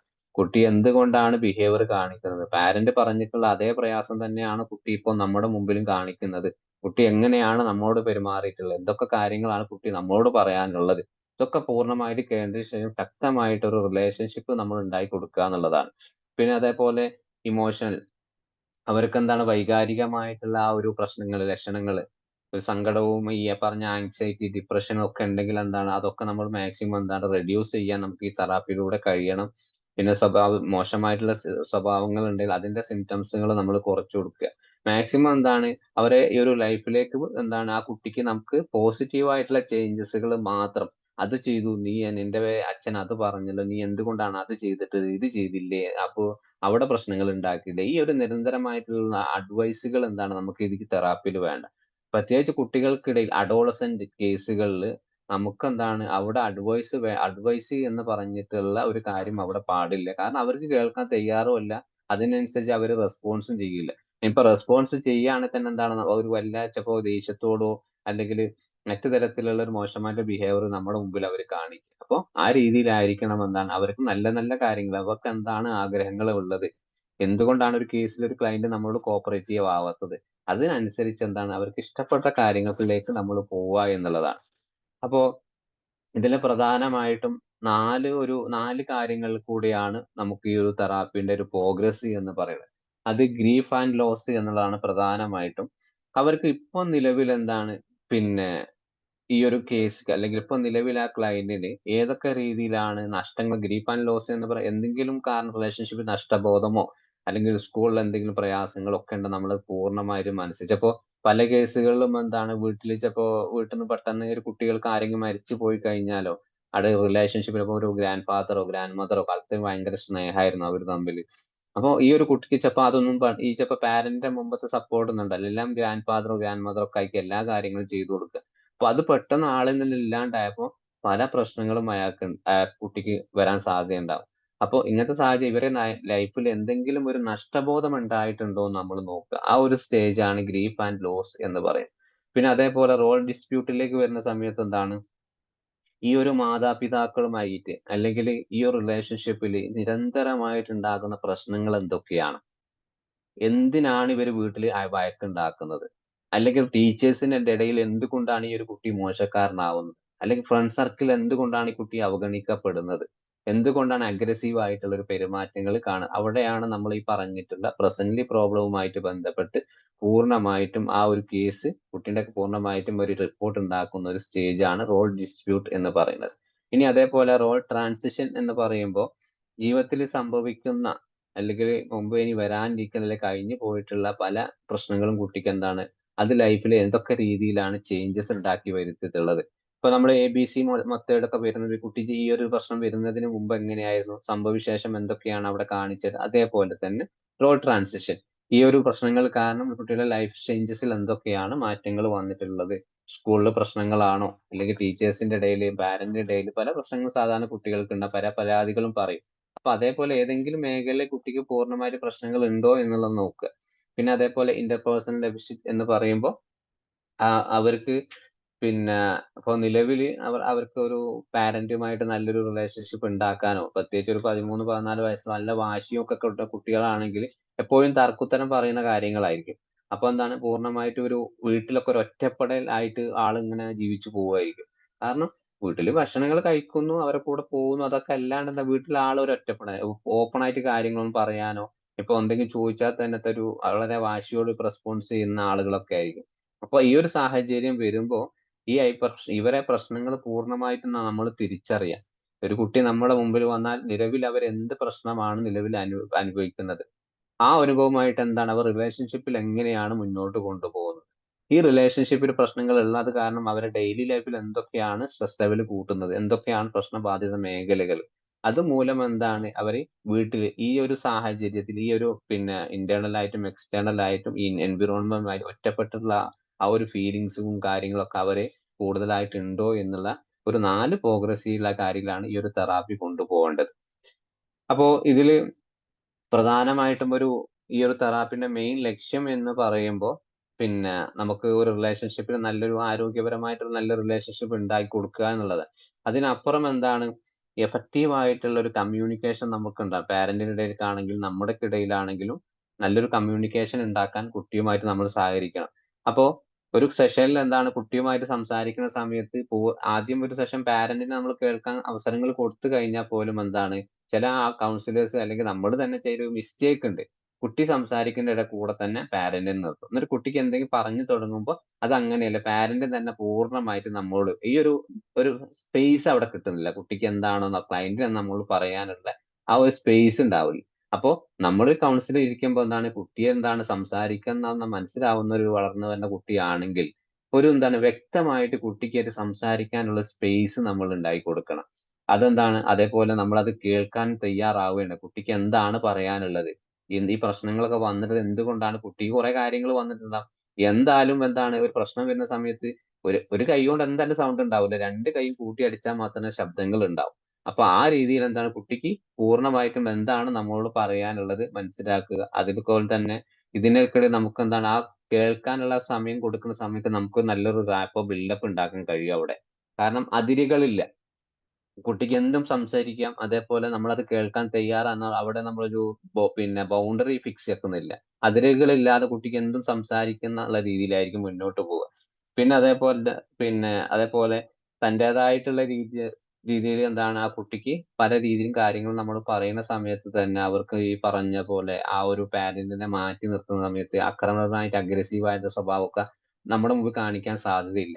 അതുകൊണ്ട് തന്നെ ഏറ്റവും പെർഫെക്റ്റ് ആയിട്ടുള്ള ഒരു കമ്മ്യൂണിക്കേഷൻ നടത്താൻ സ്പേസ് ഉണ്ടാക്കി കൊടുക്കുക എന്നുള്ളത്. അടുത്തത് ഇമോഷണൽ എക്സ്പ്രഷൻ ആണ്. അവർക്ക് വികാരങ്ങൾ തിരിച്ചറിയാനുള്ള, കാരണം എനിക്ക് വന്നിട്ടുള്ളത് ഈ ഒരു പ്രശ്നം വീട്ടിൽ ഉണ്ടാകുന്ന സമയത്ത് എനിക്ക് എന്ത് പ്രശ്നങ്ങളാണ് വരുന്നത്. അപ്പോ ഒരു ഉദാഹരണം പറയാണ്, കുട്ടി അമ്മ ആ കാര്യം അച്ഛൻ നിന്നോട് പറഞ്ഞപ്പോ നിനക്ക് എന്താണ് അവിടെ തോന്നിയിട്ടുള്ളത്? നിനക്ക് സങ്കടമാണോ ദേഷ്യമാണോ? അപ്പൊ എനിക്ക് സങ്കടമാണ്, അല്ലെങ്കിൽ എന്നെ കേൾക്കാൻ വീട്ടിൽ ആരും തയ്യാറല്ല, ആ സമയത്ത് നിനക്ക് എന്താണ് തോന്നിയിട്ടുള്ളത്? അപ്പോ ആ കുട്ടിയോട് നമ്മൾ എനിക്ക് തോന്നിയിട്ടുള്ളത് സങ്കടമാണ്. അപ്പൊ നമുക്ക് ചോദിക്കണം, നിനക്ക് എപ്പോഴെങ്കിലും നിന്റെ കാര്യങ്ങൾ നിന്റെ പാരന്റിനോട് പറയാൻ തോന്നിയിട്ടുണ്ടായിരുന്നോ? അല്ലെങ്കിൽ നീ അതിന് ശ്രമിച്ചിട്ടുണ്ടായിരുന്നോ? അവിടെ എന്താണ് കുട്ടിക്ക് തന്റെ വൈകാരികമായിട്ടുള്ള പ്രയാസങ്ങൾ തിരിച്ചറിയാൻ പറ്റും. കാരണം കുട്ടി മുമ്പ് തന്റെ ഉള്ളിൽ കിടക്കുന്ന പല പ്രയാസങ്ങളും അല്ലെങ്കിൽ ഇന്റേണൽ ആയിട്ടും എക്സ്റ്റേണൽ ആയിട്ടും ആയിട്ടുള്ള പ്രശ്നം പാരന്റിനോട് പറഞ്ഞിട്ടില്ലെങ്കിൽ ഈ ഒരു ചോദ്യം ഞാൻ ചിന്തിച്ചു തുടങ്ങും, ഞാൻ എന്തുകൊണ്ട് എന്റെ അച്ഛനോടും അമ്മയോടും അല്ലെങ്കിൽ ഉമ്മയോടും ഉപ്പയോടും എന്തുകൊണ്ട് ഇത് പറഞ്ഞിട്ടില്ല? ഇനി പറഞ്ഞാൽ തന്നെ അവർ മുമ്പ് പലതവണ പറഞ്ഞിട്ടുണ്ട്. എപ്പോഴെങ്കിലും എന്നെ മനസ്സിലാക്കുന്ന രീതിയിലാണോ ഞാൻ അവരോട് സംസാരിച്ചിട്ടുള്ളത്? എന്നിങ്ങനെയുള്ള പല കാര്യങ്ങളും തോട്ടിലേക്കും അങ്ങനത്തെ ആ കുട്ടിക്ക് ആ സമയത്ത് നമ്മൾ കൗൺസിലിംഗ് സെഷനിലേക്ക് തന്നെ വരാൻ സാധ്യതകളുണ്ട്. അപ്പൊ എന്താണ് നമുക്ക് ഒന്നുകൂടി ആ കുട്ടിയെ ഒന്ന് അടക്കാനും നമ്മളെ പൂർണ്ണമായിട്ടൊന്ന് മനസ്സിലാക്കാനും ഒക്കെ അതിൽ കഴിയും. പിന്നെ അതേപോലെയാണ് increase understanding of behaviour in സെറ്റിംഗ്സിലേക്ക് വരുന്നതാണ്. ബന്ധങ്ങൾ എപ്പോഴും എന്താണ് നമ്മള് ഒരു പരാമർശം പാടില്ല എന്നുള്ളത്. ബന്ധങ്ങൾ മീൻസ് നമ്മൾ ആ ആളുമായിട്ട് സംസാരിക്കുന്ന സമയത്ത് നീ അത് ചെയ്തില്ലേ, ഇത് ചെയ്തില്ല, ആ ഒരു സെറ്റിംഗ്സിൽ റീഡിങ് എന്താണ് മാക്സിമം ഒഴിവാക്കുക. കുറ്റപ്പെടുത്തുകൾ ഒഴിവാക്കുക എന്നുള്ളതാ. കാരണം അവിടെ കുറ്റപ്പെടുത്തുകൾ നമ്മൾ ചിലപ്പോ ഈ കുട്ടിന്റെ വീട്ടിൽ തന്നെ പറഞ്ഞിട്ടുണ്ടാവും, നിന്നെ ഒരു കൗൺസിലിംഗ് കൊണ്ടുപോവാണ്, എന്തെങ്കിലും നന്നാക്കിയിട്ട് ശരിയാക്കാൻ പറ്റുമോ, ഞങ്ങൾ നോക്കട്ടെ എന്ന് പറഞ്ഞിട്ട് വരുന്നതാണെങ്കിൽ എന്താ, ഇവിടെയും നമ്മൾ അതേപോലെ പറയുകയാണെങ്കിൽ എന്താണ് നമ്മളുമായിട്ടൊന്ന് കുട്ടിക്ക് നല്ലൊരു ഓപ്പൺ കമ്മ്യൂണിക്കേഷനോ നല്ല റിലേഷൻഷിപ്പ് ഒന്നും ഉണ്ടാവാൻ സാധ്യതകളില്ല. ഓക്കെ, അടുത്തതിൽ പ്രധാനമായിട്ടും ഒരു തെറാപ്പിസ്റ്റിന്റെ റോളുകൾ എന്തൊക്കെയാണ് നമുക്ക് പ്രധാനമായിട്ടും ചെയ്യേണ്ടത്? ഓക്കെ, അതന്നെ. അപ്പോ ഈ പറഞ്ഞിട്ട കാര്യങ്ങളാണ് തെറാപ്പി നമ്മൾ പറഞ്ഞത്. ഒരു കമ്മ്യൂണിക്കേഷൻ ഉണ്ടാക്കുക, ആ രീതിയിൽ ഇമോഷൻസ് മനസ്സിലാക്കുന്ന രീതിയിലായിരിക്കണം കാര്യങ്ങൾ കൊടുക്കേണ്ടത്. ഇനിയിപ്പോ എന്തൊക്കെ ടെക്നിക്കുകളാണ് നമുക്ക് ഉപയോഗിക്കേണ്ടത്? അപ്പോ ഈ ഒരു കൗൺസിലിംഗ് സെഷൻ ആരംഭിക്കുന്ന സമയത്ത് അല്ലെങ്കിൽ തെറാപ്പി ആരംഭിക്കാൻ 3 സെഷൻ ആയിട്ടാണ് നമ്മൾ കൊടുക്കുക, 3 ഫേസ് ആയിട്ട്.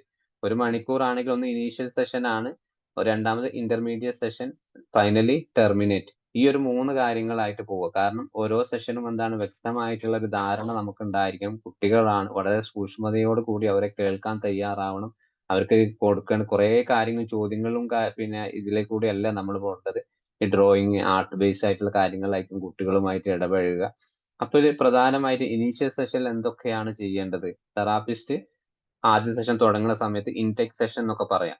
അപ്പൊ ഈ തെറാപ്പിസ്റ്റ് എന്താണ് ഏറ്റവും കൂടുതൽ എന്താണ് അസസ്മെന്റ് ഇൻവെന്ററീസ് ആണ്. ഏതൊക്കെ രീതിയിലാണ് കുട്ടിക്ക് CBCL ഉപയോഗിക്കാം, അതായത് കൊഗ്നിറ്റീവ് ബിഹേവിയറുമായിട്ട് എന്താണ് കുട്ടിയുടെ സ്വഭാവങ്ങൾ താൽക്കാലികമായിട്ട് എന്ത് ഇഷ്യൂസ് ആണ് മനസ്സിലാക്കാൻ പറ്റുന്നത്, അതിനനുസരിച്ച് ഉപയോഗിച്ചിട്ടുള്ള ഒരു ടെക്നിക്കൽ അസസ്മെന്റ് ടൂൾസ് ആണ്.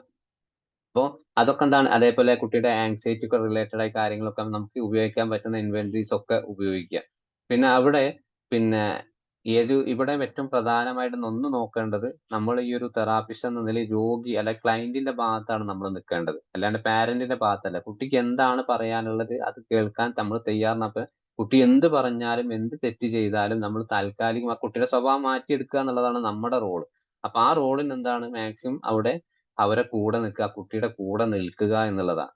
പിന്നെ അതിന്റെ കൂടെ എന്താണ് വ്യക്തമായിട്ട് ഈ കുട്ടിക്ക് മാക്സിമം സപ്പോർട്ടീവ് ആയിട്ട് കൊടുക്കുക. അത് സപ്പോർട്ടീവ് കൊടുക്കുന്ന ഈ ഒരു പേഷ്യന്റിന്റെ കാര്യങ്ങൾ എന്താണ് അവിടെ പാരന്റിനോട് നമ്മൾ പറഞ്ഞ് മനസ്സിലാക്കി കൊടുക്കുന്നത്, കുട്ടിക്ക് ഉള്ള അസുഖം അല്ലെങ്കിൽ ഈ ഒരു മെന്റൽ ഇഷ്യൂ ഇന്നത് കാരണമാണ് വന്നിട്ടുള്ളത്, അതുകൊണ്ട് എന്താണ് ഓവർ ആയിട്ടുള്ള പുഷിങ്ങും കാര്യങ്ങളും ഇനി പാടില്ല, മാക്സിമം നിങ്ങൾ സപ്പോർട്ട് എടുക്കുക എന്നുള്ളത്. പിന്നെ ഒരു കുട്ടീന്റെ പൂർണ്ണമായിട്ട് ഡീറ്റെയിൽസ് എടുക്കുക, എത്ര ഏജ് ആയി, ക്ലാസ് പഠിക്കുന്ന കാര്യങ്ങൾ, അതൊരു MSc റിപ്പോർട്ട് പോലെ ഇനീഷ്യൽ സെഷനിൽ ഇതെടുക്കുക. ഇപ്പൊ സെക്കൻഡ് സെഷനിലേക്ക് വരുമ്പോൾ സെന്ററിലേക്ക് വരുന്ന സമയത്ത് അവിടെയാണ് പൂർണ്ണമായിട്ടും എന്താണ് നമ്മുടെ കാര്യങ്ങളൊക്കെ ശ്രദ്ധിക്കേണ്ടത്. ഈ ഒരു എന്തൊക്കെയാണ് ഈ പിന്നെ നിലവിലെ കുട്ടിയുടെ പ്രയാസങ്ങളും നഷ്ടബോധങ്ങളും എന്തൊക്കെയാണ് ലൈഫിൽ ഉണ്ടായിട്ടുള്ളത്, അതിനനുസരിച്ച് പോകണം. അപ്പോൾ ഇതിൽ ഏറ്റവും പ്രധാനമായിട്ട് ഗ്രീഫ് എന്ന് പറഞ്ഞിട്ടുള്ള ഒരു പ്രശ്നങ്ങൾ അവിടെ ഇപ്പോ നിലവിൽ നമ്മൾ കുട്ടിയുടെ കാര്യങ്ങൾ കുറെ കേട്ടിട്ടുണ്ടാവും. അപ്പൊ അതിൽ ഏറ്റവും ബുദ്ധിമുട്ട് നമ്മൾ തിരഞ്ഞെടുക്കപ്പെട്ട പ്രധാന മേഖലകൾ ഏതൊക്കെയാണ്? കുട്ടീനെ പറ്റി ഒരു പ്രശ്നം പറഞ്ഞു, അപ്പൊ അതിനെക്കുറിച്ച് നമ്മൾ ആഴത്തിൽ അങ്ങോട്ട് ചിന്തിക്കുകയാണ്, അല്ലെങ്കിൽ അതിനെക്കുറിച്ച് കൂടുതലായിട്ട് എന്താണ് കുട്ടിയോട് കാര്യങ്ങൾ ചോദിച്ചറിയുക. അപ്പോൾ കാര്യമായിട്ടുള്ള ഒരു നല്ലൊരു പിന്നെ ഒരു കമ്മ്യൂണിക്കേഷൻ എന്താണ് അവിടെ കുട്ടിയുമായിട്ട് നടത്തി കഴിഞ്ഞാൽ, നല്ലൊരു റിലേഷൻഷിപ്പ് ഉണ്ടാക്കി കഴിഞ്ഞാൽ, കുട്ടിയുടെ ആ ഒരു സ്വഭാവത്തിൽ വികാരങ്ങളൊക്കെ നമ്മളോട് തുറന്ന് പറയാൻ കുട്ടി കാണിച്ചു കഴിഞ്ഞാൽ എന്താണ് അതിനനുസരിച്ച് കുട്ടികൾക്ക് മാറ്റം ഉണ്ടാവും. അവിടെ എന്താണ് ചില കുട്ടികൾക്കാണെങ്കിൽ ഈ ഒരു കമ്മ്യൂണിക്കേഷൻ വേണമെങ്കിൽ എന്താണ് താൽക്കാലികമായിട്ട് നമ്മളോട് കോപ്പറേറ്റീവ് ഇല്ലാത്ത സാഹചര്യമാണെങ്കിൽ പെട്ടെന്ന് നമ്മൾ ട്യൂൺ ഒന്ന് മാറ്റുക. കുട്ടീന്റെ ഇപ്പൊ നിലവിൽ ഫ്രണ്ട് സർക്കിൾ എവിടെയാണ്, സ്കൂൾ എവിടെയാണ്, അത് എവിടെയാണ്, ഇഷ്ടപ്പെട്ട വിഷയങ്ങൾ എന്തൊക്കെ ആക്ടിവിറ്റി ഇത് പറഞ്ഞ് കുട്ടിയുമായിട്ടൊന്ന് സംസാരിക്കാൻ ശ്രമിക്കുക. അതിന്റെ കൂടെ തന്നെ കുട്ടിക്ക് എന്താണ് പിന്നെ എപ്പോഴും സങ്കടത്തോടെ ഇരിക്കുകയാണ്, നിരാശബോധം ഇരിക്കുകയാണ്, ഞാനിവിടെ വന്ന് പെട്ടുപോയല്ലോ എന്നുള്ള ഇരിക്കുന്ന സമയത്താണ് ആ കുട്ടീനോട് നമ്മൾ ഒരുപാട് ഇമോജീസിന്റെ സ്റ്റിക്കർ ഒക്കെ എടുത്ത് കാണിച്ച്, അല്ലെ വരച്ച് കാണിച്ചു കൊടുത്തിട്ട് കുട്ടീനെ പറയും, ഇപ്പൊ നിലവിലിപ്പോ നീ ഏത് മൂഡിലാണ് ഇരിക്കുന്നത്, ദേഷ്യമാണെങ്കിൽ പറയാം, ഇത് തോണ്ടി ഒന്ന് ടിക്ക് ചെയ്താൽ മതി എന്നുള്ളത് നമുക്ക് അവർ കാണിച്ചു കൊടുക്കാൻ വേണ്ടിയിട്ട്. പിന്നെ അതേപോലെ അവർക്ക് റിലേഷൻഷിപ്പിൽ മാതാപിതാക്കളുമായിട്ട് ബന്ധം മെച്ചപ്പെടുത്തുന്നുള്ള പ്രവർത്തനങ്ങൾ നമ്മൾ ഇതിന്റെ കൂടെ തന്നെ ഉണ്ടായി കൊടുക്കണം. ഒരു പിതാവ് എന്ന് പറഞ്ഞാൽ ഇങ്ങനെയാണ്, ഒരു മാതാവ് എന്ന് പറഞ്ഞാൽ നിങ്ങളുടെ കാര്യത്തിൽ എത്രത്തോളം ശ്രദ്ധ ഉണ്ട് അതിനു വേണ്ടിയാണ് ചെയ്യുന്നത്. അതേപോലെ തന്നെ എന്താണ് കുട്ടികൾ കാര്യങ്ങൾ പാരന്റിനോട് പറഞ്ഞു കൊടുക്കണം. കാരണം അവർക്ക് ഈ ഒരു പിന്നെ അവരെ വേണമെങ്കിൽ ഈ ഒരു ചോദ്യങ്ങൾ ചോദിക്കാൻ, നിനക്ക് വേണ്ടി ഒരുപാട് കാലം പാരന്റ് ശ്രമിച്ചുകൊണ്ടിരിക്കുകയല്ലേ നിന്നെ ഒന്ന് നന്നാക്കാൻ, നിന്നെ പഠിപ്പിക്കാനും, ഇനി എന്താണ് അതൊക്കെ ഒന്ന് മാറ്റി നിന്റെ ഇഷ്ടങ്ങൾക്കനുസരിച്ച് പാരന്റ് ഏതൊക്കെ രീതിയിൽ മാറണം, അതൊക്കെ നമുക്ക് എന്താ കൗൺസിലിംഗ് സെഷനിൽ ഉപയോഗിച്ച് കഴിഞ്ഞാൽ എന്താണ് ഈ പറഞ്ഞ ആ ഒരു രീതിയിൽ അവർക്ക് വരും. അപ്പോ ആ സമയത്താണ് നമുക്ക് എന്തെങ്കിലും സിംറ്റംസുകൾ, അവർക്ക് മാനസികമായിട്ടുള്ള ആങ്സൈറ്റിയോ ഡിപ്രഷനോ സിംറ്റംസുകളൊക്കെ ഉണ്ടെങ്കിൽ അത് നോക്കുക, അത് നമ്മൾ തിരിച്ചറിയുക. അതിന്റെ കൂടെ തന്നെ എന്താണ് നമുക്ക് ആ ഒരു പ്രവർത്തനം ഒന്ന് ഈ ഒരു സെഷൻ ഒന്ന് ആക്റ്റീവ് ആക്കാൻ വേണ്ടി അവർക്ക് എന്തെങ്കിലും സോഷ്യൽ സ്കില്ലുകളൊക്കെ ഒന്ന് ചെറിയ രീതിയിൽ പഠിപ്പിച്ചു കൊടുത്താൽ കുറെയൊക്കെ എന്താണ് അവരുടെ സ്വഭാവത്തിൽ മാറ്റങ്ങൾ ഉണ്ടാവും. ഇനിയിപ്പോ അതേപോലെ ഈ ഇന്റർപേഴ്സണൽ ഡിസ്പ്യൂട്ടിൽ തന്നെ പിന്നെ പലതരത്തിൽ എന്താണ് അവർക്ക് ഈ ഒരു ഡിസ്പ്യൂട്ട് എന്ന് മീൻസ് എന്താണ് യഥാർത്ഥ പ്രശ്നം അവർ തന്നെ തിരിച്ചറിയാണ്, എനിക്ക് എന്തുകൊണ്ടാണ് ഈ ഒരു പ്രയാസങ്ങൾ വന്നിട്ടുള്ളത്, എന്നിട്ട് അതിനെതിരെ ഡയറക്റ്റ് ആയിട്ട് ആക്ഷൻ എടുക്കുക എന്നതാണ്. കാരണം നമ്മൾ പറഞ്ഞു ഈ ഒരു തെറാപ്പിന്റെ ഉദ്ദേശം എന്ന് പറയുന്നത് ഇപ്പൊ നിലവിൽ എന്താണ് ആ കുട്ടി അനുഭവിക്കുന്ന ആ പ്രശ്നത്തിന് പരിഹാരം കാണുന്നുള്ള. പഠനത്തിലാണ് പ്രയാസം ഉള്ളതെങ്കിൽ എന്താണ് ഡയറക്റ്റ് എന്തുകൊണ്ടാണ് പഠിക്കാൻ പറ്റാത്തത്, ഏത് പാഠഭാഗങ്ങളാണ് മനസ്സിലാകാത്തത്, ഇനിയിപ്പോ ടീച്ചർ എടുക്കുന്ന ഒരു ശൈലി നിനക്ക് ഇഷ്ടപ്പെടുന്നില്ലേ, അല്ല പഠിപ്പിക്കുന്ന രീതി ഒന്നും നിനക്ക് മനസ്സിലാവാത്തത് കൊണ്ടാണോ, അല്ലെങ്കിൽ ആ പുസ്തകങ്ങൾ നോക്കിയിട്ട് വായിപ്പിച്ചു നോക്കുക ഏത് കൊണ്ടാണ് കുട്ടി പഠിക്കാൻ പറ്റാത്തത്, അക്ഷരങ്ങൾ മനസ്സിലാവാത്തത് കൊണ്ടാണോ, അല്ലെങ്കിൽ മനസ്സിലായിട്ടും എന്താണ് അറ്റൻഷൻ ഇല്ലാത്തത് കൊണ്ടാണ്. ഇങ്ങനെ നമുക്ക് പല രീതിയിലും എന്താണ് അവരോട് തന്നെ അവരുടെ ഉള്ളിൽ കിടക്കുന്ന കാര്യങ്ങൾ പുറത്തേക്ക് കൊണ്ടുവരാൻ വേണ്ടി നമുക്ക് ശ്രമിക്കാം. ഇതൊക്കെ എന്താണ് സെക്കൻഡ് മിഡിൽ സ്റ്റേജിലാണ് ഇതൊക്കെ സംഭവിക്കുന്നത്.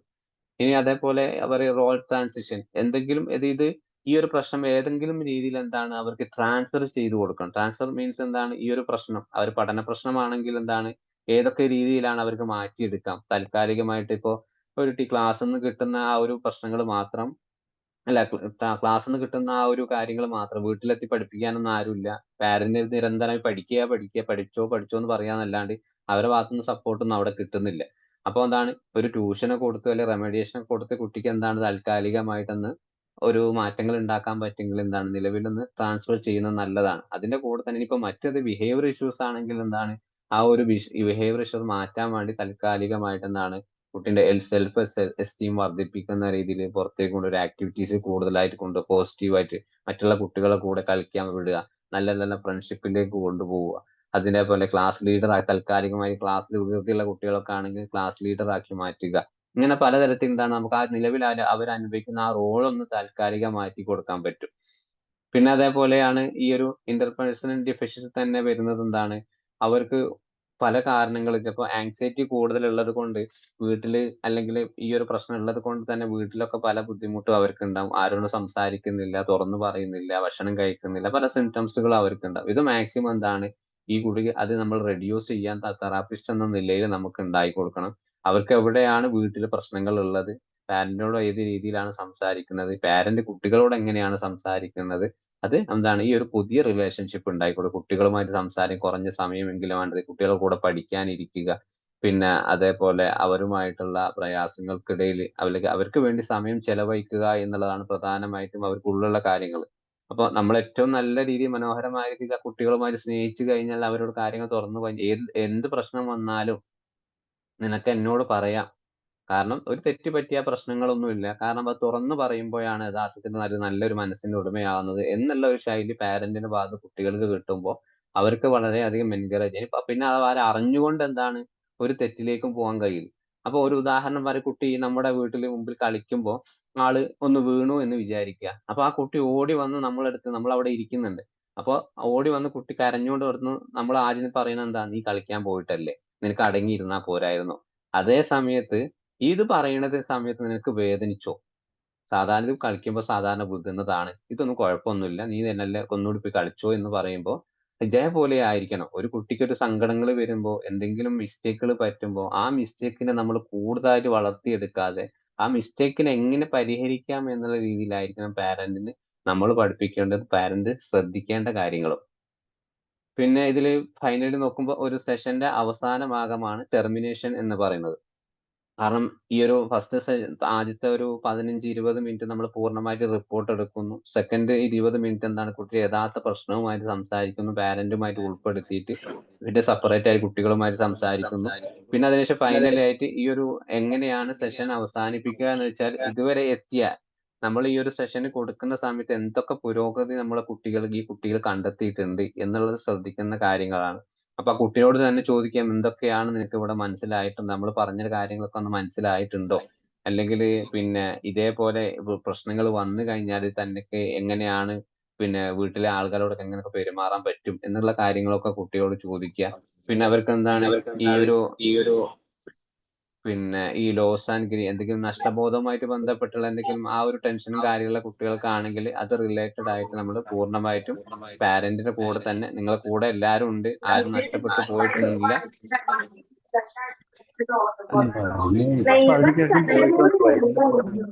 ഒന്ന് മ്യൂട്ട്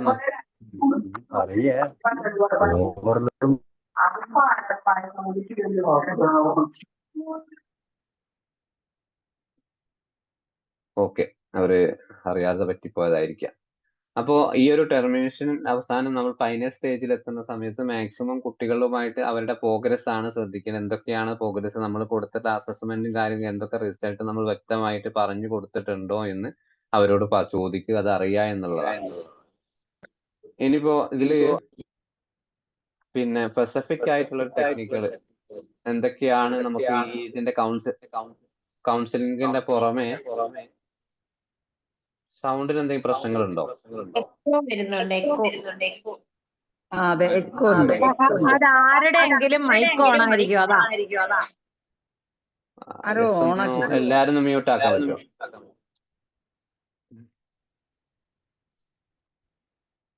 ഓക്കെ. അപ്പോ ഇത് നമുക്ക് ഈ ഒരു കൗൺസിൽ സെഷൻ ആരംഭിച്ചു കഴിഞ്ഞാൽ ഇതിന്റെ ഇടയ്ക്ക് നമുക്ക് എന്താണ് സ്പെഷ്യൽ ആയിട്ട് കുട്ടികൾക്കിടയിൽ ചില ടെക്നിക്കുകൾ ഉപയോഗിക്കും. അതിൽ പ്രധാനമായിട്ടുള്ള ഒന്നാണ് എക്സ്പ്ലോറേറ്ററി ടെക്നിക്ക് എന്ന് പറയുന്നത്. അതില് എക്സ്പ്ലോറേറ്ററി ടെക്നിക്ക് എന്ന് പറയുമ്പോൾ ഡോക്ടർ രാധാകൃഷ്ണൻ സാർ ഒന്ന് മ്യൂട്ട് ആക്കണേ, അതാന്ന് തോന്നുന്നു പ്രശ്നങ്ങൾ. ഓക്കെ. അപ്പോ ഇതിൽ എക്സ്പ്ലോറേറ്ററി ടെക്നിക്ക് എന്ന് പറയുമ്പോൾ ഒരു ക്ലയന്റിന്റെ അനുഭവങ്ങൾ വിശദീകരിക്കാൻ വേണ്ടിയിട്ട് അവർക്കുള്ള ഉള്ളിൽ കിടക്കുന്ന അല്ലെങ്കിൽ ആശങ്കകൾ അല്ലെങ്കിൽ റിലേഷൻഷിപ്പുമായിട്ടുള്ള പ്രശ്നങ്ങളൊക്കെ എന്താണ് അവർക്ക് തുറന്നു പറയാനുള്ള ഒരു അവസരങ്ങൾ കൊടുക്കുക. അതെ, എന്താ അറിയാണ്ട് സോറി എനിക്ക് അറിയാണ്ട് വരികയാണ്.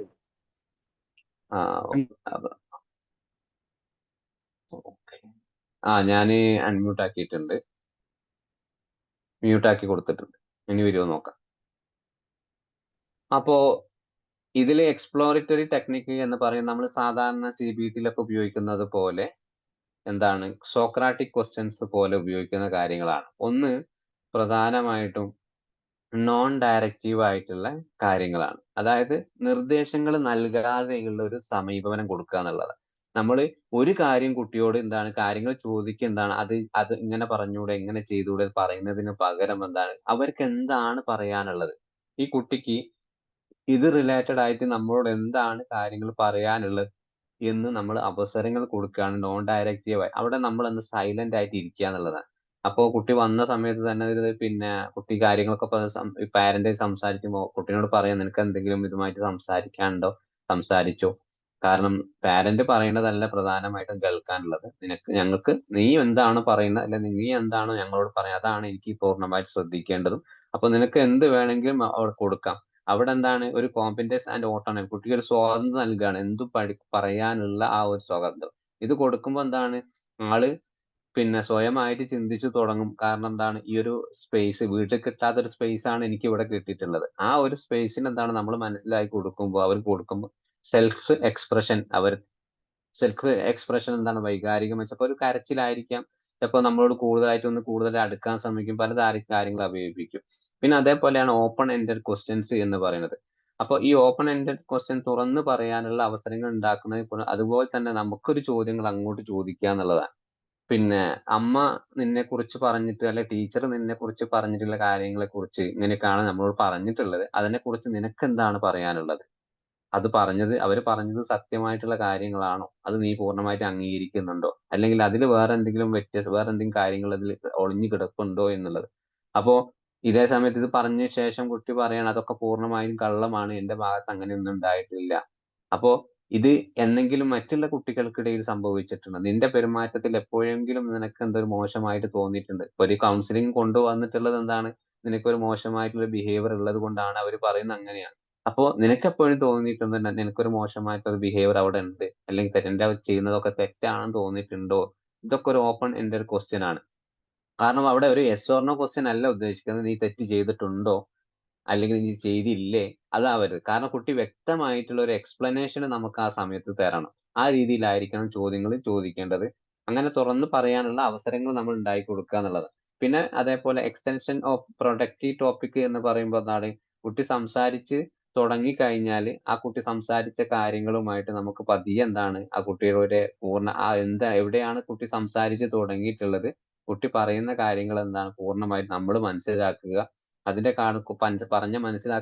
മനസ്സിലാക്കിയതിന് പുറമെ എന്താണ് കുട്ടി നമ്മോട് പറയുന്ന കാര്യങ്ങൾ ഏത് രീതിയിലാണ് കുട്ടി നമ്മോട് അവതരിപ്പിച്ചിട്ടുള്ളത്. ആ അവതരിപ്പിച്ച കാര്യം, കുട്ടി ഒരു പ്രശ്നം പറയാണ്, വീട്ടിൽ എന്നെ ആരും മനസ്സിലാക്കുന്നില്ല, അല്ലെങ്കിൽ എന്നെ ആരും കേൾക്കുന്നില്ല, അല്ലെങ്കിൽ ടീച്ചേഴ്സ് എന്നെ എപ്പോഴും കളിയാക്കുകയാണ്, എനിക്ക് ക്ലാസ്സിൽ ഇരിക്കാൻ പറ്റുന്നില്ല, അങ്ങനെ പല പ്രശ്നങ്ങളും കുട്ടി ഇങ്ങനെ പറഞ്ഞുകൊണ്ടെടുക്കല് നമുക്ക് എന്താണ് താൽക്കാലികമായിട്ട് പിന്നെ അത് ചെയ്തൂടെ, അത് പറയാൻ പാടില്ല. കുട്ടിയോട് പറയാം നിനക്ക് ആ സമയത്ത് എന്തൊക്കെ ബുദ്ധിമുട്ടുകളാണ് അനുഭവപ്പെടുന്നത്, അത് വ്യക്തമായിട്ട് എന്താണ് നമ്മൾ കുട്ടീനോട് ഓപ്പൺ അപ്പ് ആയിട്ട് പറയിപ്പിക്കുക എന്നുള്ളതാണ് ഇത് ചെയ്യാനുള്ളത്. പിന്നെ അതിന്റെ കൂടെ തന്നെ ടൂൾസ് ആൻഡ് ടെക്നിക്കുകൾ നമുക്ക് ഉപയോഗിക്കാം. റോൾ പ്ലേ ആയിട്ട് എന്താണ് കുറച്ചൊരു 1-2 സെഷനൊക്കെ കഴിഞ്ഞു കഴിഞ്ഞാൽ, മാക്സിമം ഒരു ഇന്റർപേഴ്സണൽ സെഷന് തെറാപ്പി കൊടുക്കുകയാണെങ്കിൽ 16 സെഷനാണ് കണക്കിൽ കുട്ടികൾക്കിടയിൽ പറയുന്നത്. പക്ഷെ ഒരു 5-6 സെഷൻ കഴിഞ്ഞു കഴിഞ്ഞാൽ റോൾ പ്ലേ കൊടുത്ത് തുടങ്ങണം എന്നുള്ളതാണ്. റോൾ പ്ലേ മീൻസ് എന്താണ്, ക്ലയന്റ് എന്താണ് കുട്ടിയുമാകാം, അല്ലെങ്കിൽ കുട്ടി എന്താണ് ക്ലയന്റും ആകുന്നതിനപ്പുറം എന്താണ് ഈ ക്ലയന്റിന്റെ സ്ഥാനത്ത് പാരന്റ് ആവുക, പാരന്റിന്റെ സ്ഥാനത്ത് പിന്നെ ഈ ക്ലയന്റിന്റെ ഈ ഒരു തെറാപ്പിന്റെ സ്ഥാനത്ത് കുട്ടിയുമാവുക എന്നുള്ളതാണ്. എന്നിട്ട് കുട്ടിയോട് ചോദിക്കുക, നിനക്ക് നിന്റെ അമ്മയാണെന്ന് കരുതി അച്ഛനാണെന്ന് നിനക്ക് എന്ത് വേണമെങ്കിൽ എന്നോട് പറയാം, നിനക്ക് അല്ലെങ്കിൽ ഏതെങ്കിലും രീതിയിൽ മാറ്റങ്ങൾ വരുത്തണോ, അല്ലെങ്കിൽ എന്താണ് എന്ത് സ്വഭാവമാണെന്ന് ആ കാര്യങ്ങൾ നിന്നോട് കാണിക്കേണ്ടത് എന്നുള്ള രീതിയിൽ നമുക്കൊരു ഗെയിം പോലെ കളിക്കാം എന്നുള്ളത്. പിന്നെ അതേപോലെ സൈക്കോ എഡ്യൂക്കേഷൻ ആണ്. സൈക്കോ എഡ്യൂക്കേഷൻ എന്ന് പറയുമ്പോൾ കുട്ടിയുടെ നിലവിലുള്ള ആ ഒരു പ്രയാസത്തെ കുറിച്ച്, കുട്ടിക്ക് എന്ത് സൈക്കോ എഡ്യൂക്കേഷൻ കൊടുത്തിട്ട് കാര്യമല്ലല്ലോ, കുട്ടിക്ക് ചിലപ്പോൾ മനസ്സിലായിട്ടുള്ള പ്രായം അതാണെങ്കിൽ.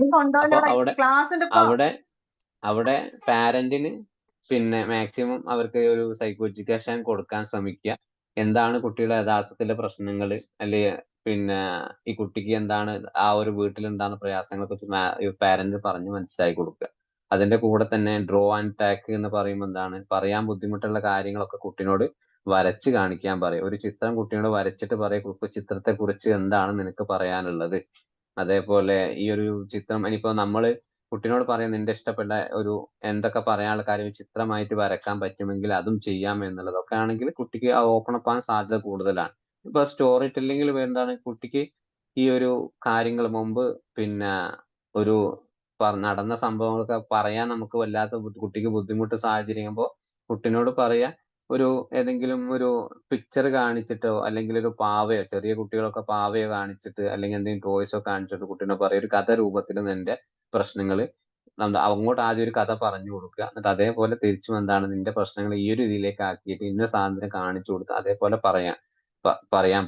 അപ്പൊ ഇതനുസരിച്ച് എന്താണ് കുട്ടിക്ക് യഥാർത്ഥ പ്രശ്നം നമ്മൾ മറ്റൊരാൾ പറഞ്ഞു തുടങ്ങുമ്പോൾ തന്നെ കുട്ടിയുടെ ഉണ്ടാവുന്ന ആ ഒരു എനിക്ക് ആരോടെങ്കിലും പറയാൻ പറ്റിയല്ലോ എന്നുള്ള ഒരു സോഷ്യൽ ആയിട്ടുള്ള ആ ഒരു പ്രയാസങ്ങളും ഉണ്ട്. പിന്നെ എന്തും തുറന്നു പറയാനുള്ള ഈ ആ ഒരു എൻകറേജും കുട്ടിയുടെ ഓട്ടോമാറ്റിക് ആയിട്ട് വരും. പിന്നെ അതേപോലെ പാരന്റ് ഇൻവോൾവ്മെന്റ് ആണ്. പിന്നെ നമ്മൾ ഈ ഒരു എത്ര തെറാപ്പി കൊടുത്താലും കൗൺസിലിംഗ് കഴിഞ്ഞാലും വീട്ടിൽ പോയി കഴിഞ്ഞാൽ ഇതേ പ്രശ്നങ്ങളും അടിയും പിടിയും പ്രശ്നങ്ങളൊക്കെ ആണെങ്കിൽ ഒരു മാറ്റങ്ങളും ഉണ്ടാവില്ല. അപ്പോൾ അതിനനുസരിച്ച് എന്താണ് നമ്മൾ പാരന്റിന് നല്ല രീതിയിൽ പറഞ്ഞ് മനസ്സിലാക്കണം.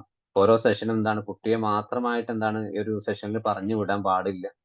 ചില ആളുകൾ എന്താ കുട്ടീനെ ആരെങ്കിലും ഒരാളെ ഏൽപ്പിച്ചിട്ട് പാരന്റ് അവർ ജോലിക്ക് പോവുകയൊക്കെ ചെയ്യും. പക്ഷെ കൗൺസിലിംഗ് വരുന്ന സമയത്ത് പാരന്റ് നിർബന്ധം അച്ഛനോ അമ്മയോ ആരാണ് അവർ കുട്ടീനെ നോക്കുന്നത് അതൊരു നിർബന്ധമായിട്ടും വരേണ്ട സാഹചര്യം. കാരണം നമ്മൾ ഓരോ സെഷനും കൊടുക്കുന്നത് പാരന്റോടും കേൾക്കേണ്ട കാര്യങ്ങളാണ്. ആ രീതിയിലായിരിക്കണം നമ്മൾ ഒരു ടൂൾസും കാര്യങ്ങളൊക്കെ ഉപയോഗിക്കേണ്ടത്. പിന്നെ ഇതിന്റെ കൂടെ തന്നെ ആർട്ട് തെറാപ്പി, പ്ലേ തെറാപ്പി, പിന്നെ ഒക്കുപേഷണൽ തെറാപ്പി ഒക്കെ ഉപയോഗിച്ച് കുട്ടിക്ക് കൊടുത്തു കഴിഞ്ഞാൽ കുട്ടിയുടെ ആ ലൈഫിൽ ഉണ്ടാവുന്ന പ്രയാസങ്ങളും ബിഹേവിയർ ഇഷ്യൂസ് ഒക്കെ കുറെയൊക്കെ മാറ്റങ്ങൾ ഉണ്ടാവും. ഓക്കെ, ഇതാണ് ഒരു ഏകദേശം ഒരു ഐഡിയ കിട്ടിയെന്ന് ഞാൻ വിചാരിക്കുന്നു.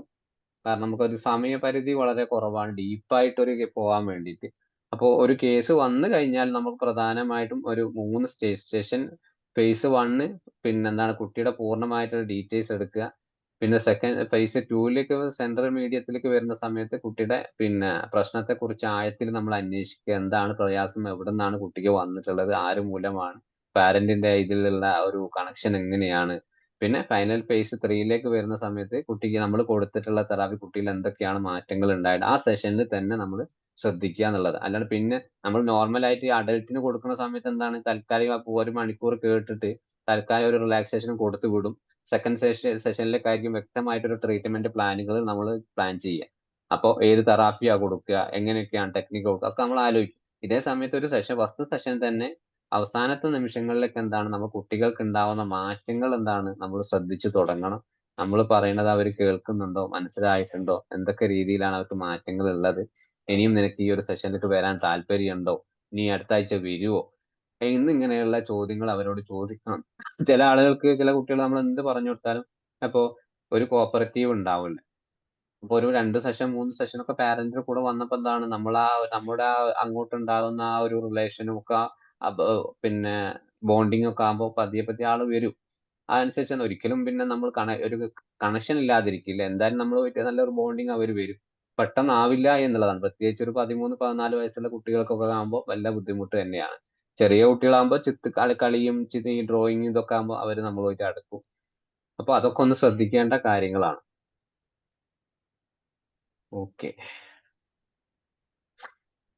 ഓക്കെ അല്ലേ എല്ലാരും? ഓക്കെയാണ് sir. Yes sir, thank you. Yes sir. നമുക്ക് സംസാരിക്കാം, ഡിസ്കഷൻ ചെയ്യാം. ഒരു 10 പറയൂ. പറഞ്ഞോളൂ. അല്ല സാർ, ഇവിടെ ഒരാള് താങ്ക് യു പറഞ്ഞതാ, മോളുണ്ടായിരുന്നു കേൾക്കാൻ വേണ്ടിട്ട്. അപ്പൊ അവൾക്ക് താങ്ക് യു പറഞ്ഞതാണ്. അപ്പൊ തെറാപ്പി ഇവിടെ തന്നെ തുടങ്ങിക്കോളി, മോള് കേൾക്കല്ലേ. നേരത്തെ തുടങ്ങിയിട്ടുണ്ട്. ഇപ്പൊ സ്ഥിരം പങ്കാളിയാണ്. ഓഫ്ലൈൻ ക്ലാസ്സിലും ഓൺലൈൻ ക്ലാസ്സിലൊക്കെ കൂടെ തന്നെയുണ്ട്. ഓക്കെ. എന്താണ് ഒരു സെഷനെ കുറിച്ച് പറയാനുള്ളത്? എന്തെങ്കിലും ഡൗട്ടോ കാര്യങ്ങൾ ചോദിക്കാം. പെട്ടെന്ന് പറഞ്ഞു പോയതാണ്. ഒരു കാര്യം ചോദിച്ചോട്ടെ?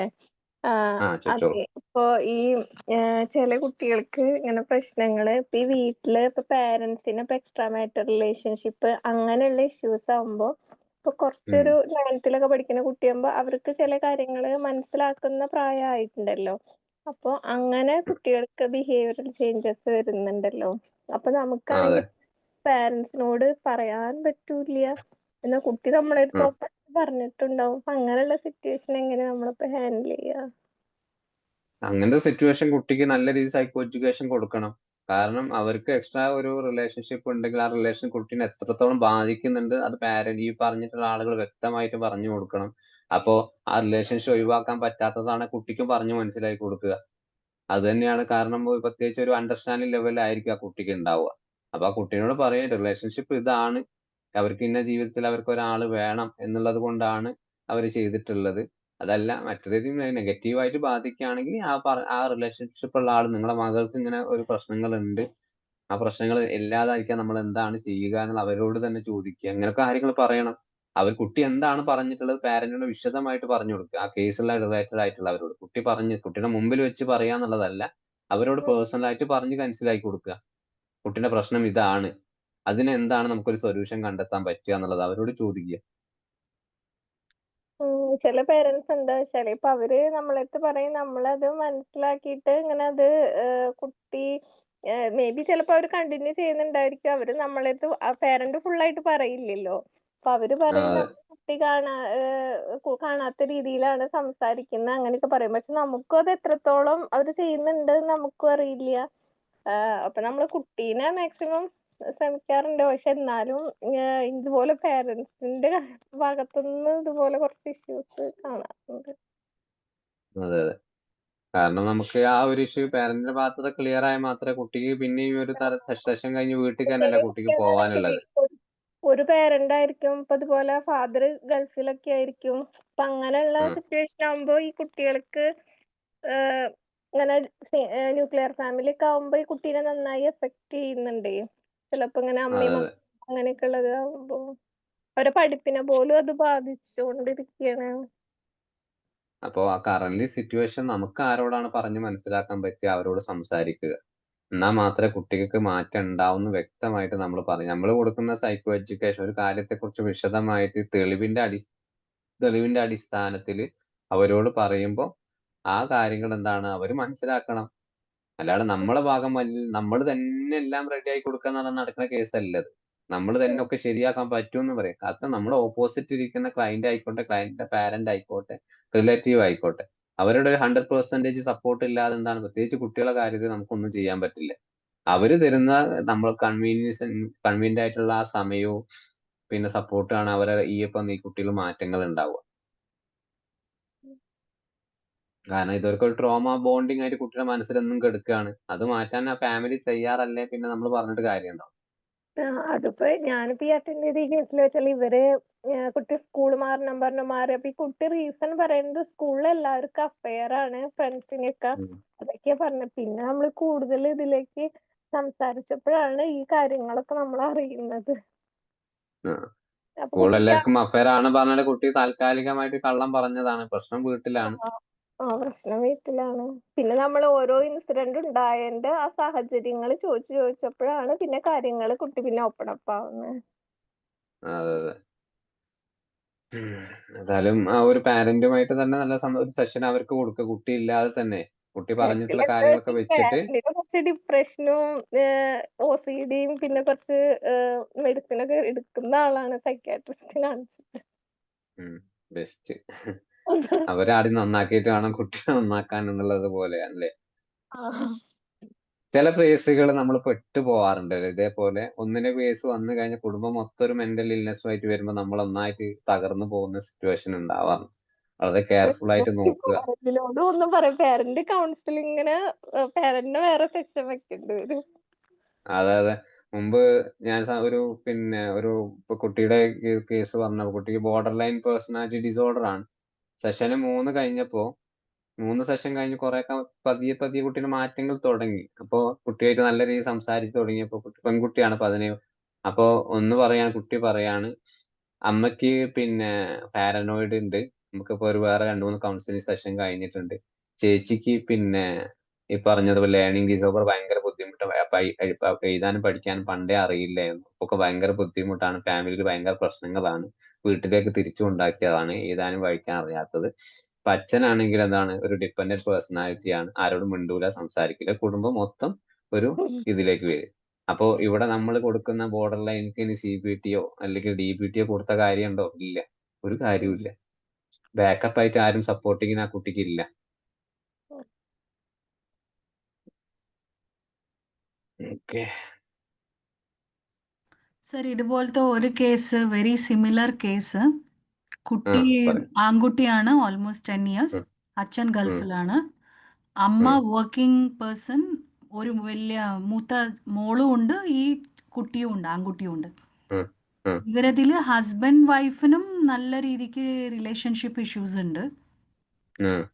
അമ്മയ്ക്ക് ഷീസ് ആങ്സൈറ്റി കൂടുതലാണ്. ഒരു സ്റ്റേജ് ആയപ്പോൾ ഈ മോനുണ്ടല്ലോ, 10 ഇയേഴ്സും ഇല്ല, അവന് 9 ഇയേഴ്സ്, ഇവൻ ഉപദ്രവം, അമ്മേനെ നന്നായിട്ട് ഇട്ട് അടിക്കും, ചേച്ചീനെയും അടിക്കും. ഇവൻ ആകെ കൂടെ വീട്ടിൽ പേടി ആരും ഇല്ല. ഇടയ്ക്ക് ഈ അച്ഛൻ ദുബായിൽ നിന്ന് വരുമ്പോൾ മാത്രം അവന് കുറച്ചൊരു ഓക്കെ ആയിരിക്കും. ഷഡ്യം കൂടുതൽ, വാശി കൂടുതൽ, ഡിമാൻഡ്സ് കൂടുതൽ. ഇവൻ ഒറ്റയ്ക്ക് പോയി റൂമിൻ്റെ ഉള്ളിൽ ലോക്ക് ചെയ്യും, അല്ലെങ്കിൽ കിച്ചണിൽ പോയി ഗ്യാസ് ഓൺ ചെയ്യും എന്നൊക്കെ ത്രെറ്റനിങ് ആയിരുന്നു.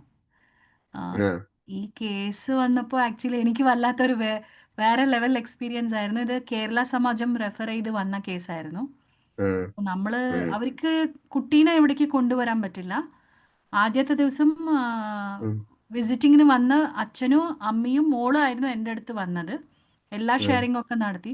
അതിലൂടെ മനസ്സിലാക്കുന്നത് പേരൻസിനെ ഒരു കമ്പാറ്റബിലിറ്റി ഇല്ല as A husband and wife. അങ്ങോട്ടും ഇങ്ങോട്ടും സംശയവും കാര്യങ്ങളും എല്ലാം.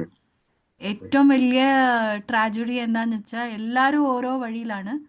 ആ മോൾക്കാണെങ്കിൽ again learning, you know she was very tense learning. Higher ക്ലാസ്സസിന് പോകുമ്പോൾ അവൾക്ക് ഈ വീടിൻ്റെ എല്ലാം ആലോചിച്ചിട്ട് she can't concentrate on her studies. അതുപോലെ തന്നെ ഈ കുട്ടീനെ കാണാൻ പിറ്റേ ദിവസം ഞാൻ പോയി അവരെ അപ്പാർട്ട്മെന്റിലേക്ക്. പോയി ചെന്ന് ഡോറിൻ്റെ അടുത്ത് എത്തുമ്പോഴത്തേക്കിനും ഈ കുട്ടി ഭയങ്കര വയലന്റ്. അവൻ നിൽക്കുന്നില്ല, ഇരിക്കുന്നില്ല, സാധനങ്ങൾ എൻ്റെ ഓൾമോസ്റ്റ് എനിക്ക് എന്നെ ടാർഗറ്റ് ചെയ്ത് സാധനങ്ങൾ എറിയാൻ വരയ്ക്കും അവൻ റെഡി ആയിരുന്നു. ഭയങ്കര വയലന്റ് ആയിരുന്നു. ഇങ്ങനത്തെ ഒരു സിറ്റുവേഷൻ അവൻ പോയി റൂമിൽ ലോക്ക് ചെയ്തു, അവനെ തന്നെ ലോക്ക് ചെയ്തു. പിന്നെ നമ്മൾ എന്ത് കൺവിൻസ് ചെയ്തിട്ടും ഒന്നും അവൻ പുറത്തേക്ക് വരുന്നില്ല. പിന്നെ അവൻ ത്രെറ്റനിങ് ആയിരുന്നു. ഞാൻ കൈ ഇടിക്കും, സെൽഫ് ഹാം തുടങ്ങി. അപ്പോഴാണ് പിന്നെ ഞാൻ അവിടെ നിന്ന് ഇറങ്ങി വന്നത്. താഴെ ഇറങ്ങി വന്ന് ഒരു 1/2 hour വെയിറ്റ് ചെയ്തപ്പോൾ ഇവൻ സൈക്കിള് എടുക്കാൻ വേണ്ടി താഴത്തേക്ക് വന്നു. അപ്പം അവന് എല്ലാവരുടെ മുമ്പിലും നല്ല കുട്ടി പോലെ നിൽക്കണം. വീട്ടിൻ്റെ ഉള്ളിൽ ഹീസ് എ വയലന്റ് ചൈൽഡ്. അമ്മേനെ കടിക്കുക, അടിക്കുക, അമ്മയ്ക്ക് വേദനിപ്പിക്കുക, ത്രെറ്റനിങ് ചെയ്യുക, ഇതൊക്കെയാണ് ഒരു 9-year-old ചെയ്യുന്നുണ്ടായിരുന്നത്. So the moment he saw me താഴെ, അപ്പോഴും അവന് എന്നെ കണ്ടപ്പോഴത്തേക്കിനും റിവോൾട്ട് ചെയ്യണമെന്നുണ്ട്, പക്ഷെ ആൾക്കാരെല്ലാവരും ഉണ്ട്. So he kept looking at me, steering, ഭയങ്കര കാണിച്ചു തരാം അങ്ങനെ ഉള്ള രീതിയിൽ. I was like totally I couldn't help the family at all. So എനിക്കത് തിരിച്ച് വരേണ്ടി വന്നു. അതൊരു എക്സ്പീരിയൻസ് ആണ്. അപ്പൊ ആ കുട്ടിയോട് പറഞ്ഞിട്ടുണ്ടാവും ഇന്നൊരാള് വരുന്നുണ്ടെന്ന്. അതിനെ നിങ്ങൾ വരുന്നതെന്ന് പ്രൊവോക്ക് ചെയ്താണ്. ഇല്ല, പറഞ്ഞിട്ടില്ല. വീട്ടിലത് സെക്രട്ട് ആയിരുന്നു. പക്ഷെ പറഞ്ഞിട്ടില്ല. ദ മൊമെന്റ് ഞാൻ ഡോറിന്റെ അടുത്ത് പോയപ്പോഴത്തേനും പുള്ളിക്കാരൻ ഭയങ്കര ഇന്റലിജന്റ്ലി, ഇവരാരോ എന്നെ ശരിയാക്കാൻ വന്ന ആളാണ്, ഒട്ടും എന്നെ ഇഷ്ടമല്ല, like not even talking terms. കയ്യിൽ എന്തെങ്കിലും സാധനം ഉണ്ടെങ്കിൽ അവൻ എടുത്ത് എറിയുമായിരുന്നു, അറ്റാക്കിംഗ് മോഡിലായിരുന്നു. But I had to wait. അങ്ങനത്തെ ഒരു എക്സ്പീരിയൻസ്. ഇപ്പോഴും അവന് സൈക്യാട്രിക് ലെവലിൽ അവർ പല ഡോക്ടറുടെ അടുത്ത് കൊണ്ടുപോയി എന്നാണ് ഞാൻ അറിഞ്ഞത്. പക്ഷെ ഒന്നും ശരിയായിട്ടില്ല. പക്ഷെ എനിക്ക് തോന്നുന്നു ഇതില് എവിടെ ഒരു നിങ്ങൾ പറഞ്ഞത് അനുസരിച്ച് ഒരു അറ്റാച്ച്മെന്റ് ഇഷ്യൂസ് വന്നിട്ടുണ്ടാവാം. അച്ഛനും ഒഴിഞ്ഞ് വിട്ട് കളഞ്ഞ കുട്ടിയാണ്, അച്ഛനോടുള്ള സ്നേഹം കിട്ടുന്നില്ല, അമ്മയോടുള്ള സ്നേഹം കിട്ടുന്നില്ല, അല്ലെങ്കിൽ ശ്രദ്ധ ഇല്ല, അറ്റൻഷൻ, വീട്ടിലുള്ള ആളുകൾ തന്നെ ആരും ശ്രദ്ധിക്കുന്നില്ല എന്നുള്ളത്. ആ ഒരു അറ്റാച്ച്മെന്റ് കിട്ടാൻ വേണ്ടിയിട്ട് ഇയാള് പതിയെ അഗ്രസീവായി തുടങ്ങിയതാവാം, സാധ്യതകളാണ് പറയുന്നത്. കാരണം എന്നെ വീട്ടിലുള്ള ആളുകൾ ശ്രദ്ധിക്കണമെങ്കിൽ, ഞാനിവിടെ ഒരാള് ജീവിച്ചിരിപ്പുണ്ട് എന്ന് ചെയ്യണമെങ്കിൽ ഞാൻ ഇതൊക്കെ ചെയ്യണം എന്നുള്ള ഒരു ആള് ചിലപ്പോൾ അത് വയലന്റ് ആയിട്ടൊക്കെ വന്നിട്ടുണ്ടാവണം. അപ്പൊ കുട്ടിയുടെ പിതാവ് വിദേശത്താണ്. വരുന്ന സമയത്ത് കുട്ടിക്ക് വലിയ പ്രശ്നങ്ങളൊന്നുമില്ല. അപ്പൊ ആ സമയത്ത് എന്താണ് പിന്നെ കാര്യങ്ങളൊന്നുമില്ല. ഇപ്പൊ ആള് ഗൾഫിലൊക്കെ വിദേശത്ത് തിരിച്ചു പോകുന്ന സമയത്ത് ഇവന് കാണിക്കുന്ന സമയത്ത് വീട്ടുകാരൻ അമ്മ അച്ഛനോട് വിളിച്ചു പറയാണ് അവൻ അങ്ങനെയൊക്കെയാണ്. അവിടെ എന്താണ് അച്ഛന്റെ മുമ്പിൽ ശ്രദ്ധ കിട്ടി, അച്ഛൻ എന്നെ കുറിച്ച് കേൾക്കുന്നുണ്ട്, അതിനായിരിക്കണം ചിലപ്പോൾ ഇവിടെ ഉണ്ടാകുക. ഇവിടെ നമുക്ക് എന്ത് ചെയ്ത് ഇങ്ങനത്തെ കേസുകൾ നമുക്ക് എന്ത് ചെയ്തു കൊടുക്കാം? പാരന്റിങ് ഒരു മോഡൽ ആവുക എന്നുള്ളതാണ്. കാരണം ആ കുട്ടിയുടെ നല്ല രീതിയിൽ സംസാരിക്കുക, എന്താണ് അവന് യഥാർത്ഥത്തിൽ വേണ്ടത്, ഏതൊക്കെ രീതിയിലാണ് ഇമോഷൻ റെഗുലേഷൻ സ്കില്ലുകൾ പഠിപ്പിക്കുക, എന്താണ് പിന്നെ പഠനവുമായിട്ടുള്ള ബന്ധമുള്ള പ്രശ്നങ്ങൾ അവനുണ്ടെങ്കിൽ അത് പിന്നെ ഒരുമിച്ച് നിന്ന് പരിഹരിക്കുക, അല്ലെ പിന്നെ ഫ്രണ്ട് സർക്കിളിലുള്ള പ്രശ്നങ്ങൾ. ഏറ്റവും കൂടുതൽ ഫാമിലിയിൽ ഏറ്റവും അവർക്കാണ് ഇവരുമായിട്ട് കുട്ടിയുമായിട്ട് നല്ലൊരു ബോണ്ടിങ് ഉണ്ടാകുക. പിന്നെ അതേപോലെ ഒരു ട്രോമ നെഗ്ലക്റ്റിംഗ് എന്തെങ്കിലും ഉണ്ടോ, മുമ്പ് ഏതെങ്കിലും സാഹചര്യത്തിൽ കുട്ടീനെ പൂർണ്ണമായിട്ട് അവഗണിക്കുന്ന രീതിയിൽ എന്തെങ്കിലും സംഭവം ലൈഫിൽ ഉണ്ടായിട്ടുണ്ടോ എന്ന് കുട്ടിയുടെ കാര്യത്തിൽ ഒന്ന് ശ്രദ്ധിക്കണം.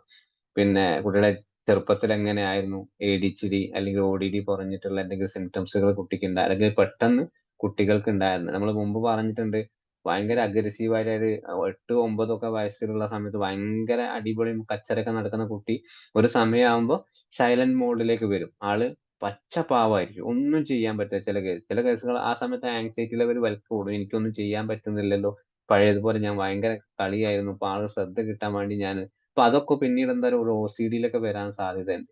ഇപ്പൊ ഈ ഒരു അഗ്രസീവ് ആവുന്ന സമയത്ത് ആ ഒരു പ്രശ്നം പിടിച്ചു നിർത്തിയിട്ട് തന്നെ കൂടെ നിന്ന് അവനോട് ചോദിക്കുക, അല്ലെങ്കിൽ എന്താണ് നല്ലൊരു കൗൺസിലർക്ക് കൊണ്ടുപോവുക, അവരെ കൊണ്ടൊന്ന് ഓപ്പൺ ആയിട്ട് പറഞ്ഞ് മനസ്സിലാക്കുക. പാരന്റ് കൂടെ ഈ കൗൺസിലിന് പോകുന്ന സമയത്ത് അമ്മ മാത്രം പോരാ, അച്ഛനും കൂടി കൊണ്ടുപോകുക. രണ്ടുപേരും രണ്ട് ഭാഗത്ത് ഉണ്ട് എന്നുള്ളത്. കാരണം ഇവിടെയൊക്കെ നമുക്ക് മറ്റേ ചെയർ ടെക്നിക് ഒക്കെ ഉപയോഗിക്കാം. സ്കീമയിലുള്ള ആ ചെയർ ടെക്നിക് ഒക്കെ ഉപയോഗിച്ചിട്ട് വേണമെങ്കിൽ ആ കുട്ടിയുടെ ഒന്ന് മാറ്റിയെടുക്കാം. ആ കുട്ടിയുടെ മാത്രം മുന്നിലിരുത്തി ഒരു ചെയർ അച്ഛനായിട്ടും ഒരു ചെയർ അമ്മയായിട്ടും നിർത്തിയിട്ട് കുട്ടീനോട് അച്ഛനോട് എന്താണ് പറയാനുള്ളത്, അമ്മയോട് എന്താണ് നിനക്ക് പറയാനുള്ളത്. ഇപ്പൊ രണ്ടുപേരും ഇരിക്കുന്ന സമയത്ത് സൈലന്റില് ഒരാളെ അച്ഛനെ മാത്രം നിർത്തിയിട്ട് അല്ലെങ്കിൽ അമ്മനെ മാത്രം നിർത്തിയിട്ട് എന്താണ് കുട്ടിക്ക് ആ ഒരു എംപ്റ്റി ചെയറിനോട് പറയാ. അങ്ങനെ പറഞ്ഞു തുടങ്ങി കഴിഞ്ഞാൽ എന്താണ് ഈ പറഞ്ഞിട്ടുള്ള കാര്യങ്ങൾ എന്താണ് പിന്നെ ഡയറക്റ്റ് ആയിട്ട് നിനക്ക് അച്ഛനോടും അമ്മയോട് പറയാൻ പറ്റുന്ന ധൈര്യമായിട്ടുണ്ടോ എന്ന് ചോദിക്കാം. കാരണം ആള് ഒന്നോ രണ്ടോ ടെക്നിക്ക് നമ്മൾ ഉപയോഗിക്കുമ്പോൾ ആൾക്ക് തന്നെ തോന്നും, ഇപ്പൊ ഡയറക്റ്റ് ആയിട്ട് കോൺഫിഡൻസ് ഇല്ല, എനിക്ക് നേരത്തെ തന്നെ പറയാം എന്റെ പ്രശ്നങ്ങൾ എന്നുള്ളത്. പിന്നെ ഇതിൽ പ്രധാനമായിട്ട് ഇവർ ഇങ്ങനത്തെ കേസ് വരുന്ന സമയത്ത് ഇവർക്ക് കൺസിസ്റ്റന്റ് ആയിട്ടുള്ള ഒരു ഡിസിപ്ലിൻ ഉണ്ടാവില്ല. അവരെ ഒരു ജീവിത ശൈലിയിൽ ഇൻകൺസിസ്റ്റന്റ് ആയിരിക്കും. ഒരു ദിവസം കറക്റ്റ് രാവിലെ ആ കുട്ടീനെ 9 മണിക്ക് വിളിച്ചിട്ടുണ്ടെങ്കിൽ പിറ്റേന്ന് കുട്ടീനെ വിളിക്കുന്നത് 10 മണിക്കായിരിക്കും. ഉദാഹരണം പറയാനുണ്ടോ? യെസ്. അപ്പോ അതേപോലെ കുട്ടിക്ക് കറക്റ്റ് ആയിട്ട് ഭക്ഷണം ഇന്ന് ഉച്ചക്ക് 1 മണിക്ക് കൊടുത്തിട്ടുണ്ടെങ്കിൽ ചിലപ്പോൾ ആ ഭക്ഷണം ആ സമയത്ത് നിനക്ക് വേണപ്പോൾ എടുത്ത് കഴിച്ചോ, നിനക്കും എടുത്ത് കഴിക്കാനൊക്കെ ആയിട്ടില്ലേ, ഇങ്ങനെ പലതരത്തിലുള്ള സ്വഭാവം കൺസിസ്റ്റന്റ് അല്ല ആ അമ്മയുടെ അല്ലെങ്കിൽ ഒരു അച്ഛന്റെയോ അല്ലെങ്കിൽ വീട്ടിലുള്ള സിസ്റ്റേഴ്സിന്റെ ഒക്കെ. ഇങ്ങനത്തെ കുട്ടികൾക്ക് അത് വളരെയധികം കുട്ടികൾ മാനസികമായിട്ടുള്ള പ്രയാസങ്ങൾ ഉണ്ടാക്കുന്ന ഒരു ഏരിയ ആണ്. കാരണം ഇതിന്റെ കൂടെ തന്നെ ഇതൊന്നും കിട്ടാണ്ടാകുമ്പോൾ അവർ ഏറ്റവും കൂടുതൽ എങ്ങോട്ടാ പോണത്?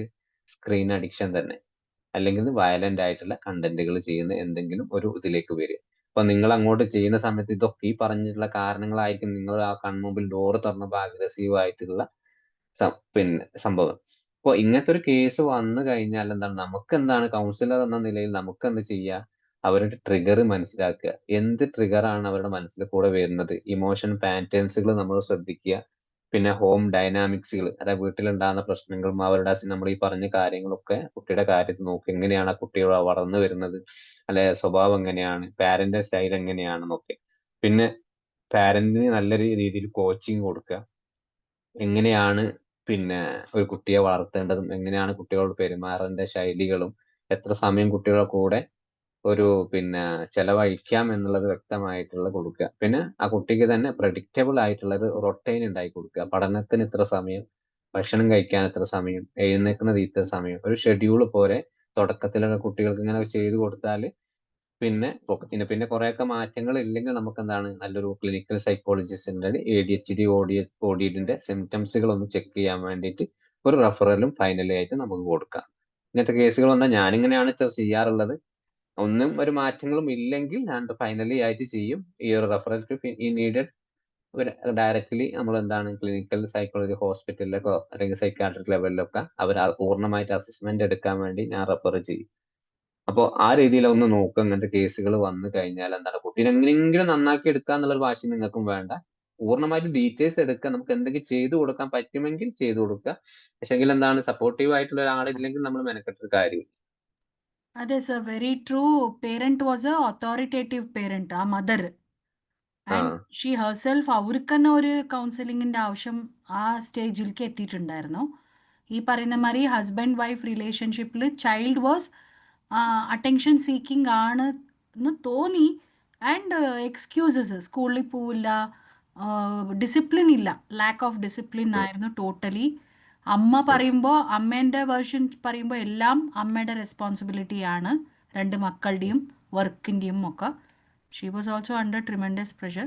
പക്ഷെ ഇതിൽ ഏറ്റവും എനിക്കിത് ഒരു എൻ്റെ എക്സ്പീരിയൻസ് പറയുകയാണെങ്കിൽ ആസ് എ കൗൺസിലിംഗ് സൈക്കോളജിസ്റ്റ്, നമ്മൾ എന്തെന്നെ പഠിച്ച് എന്തെന്നെ എല്ലാം റെഡിയായി പോയാലും അവസാനം ഒരു പോയിന്റിലെത്തുമ്പം നമ്മളും ടോട്ടലി കൺഫ്യൂസ്ഡ് ആണ്.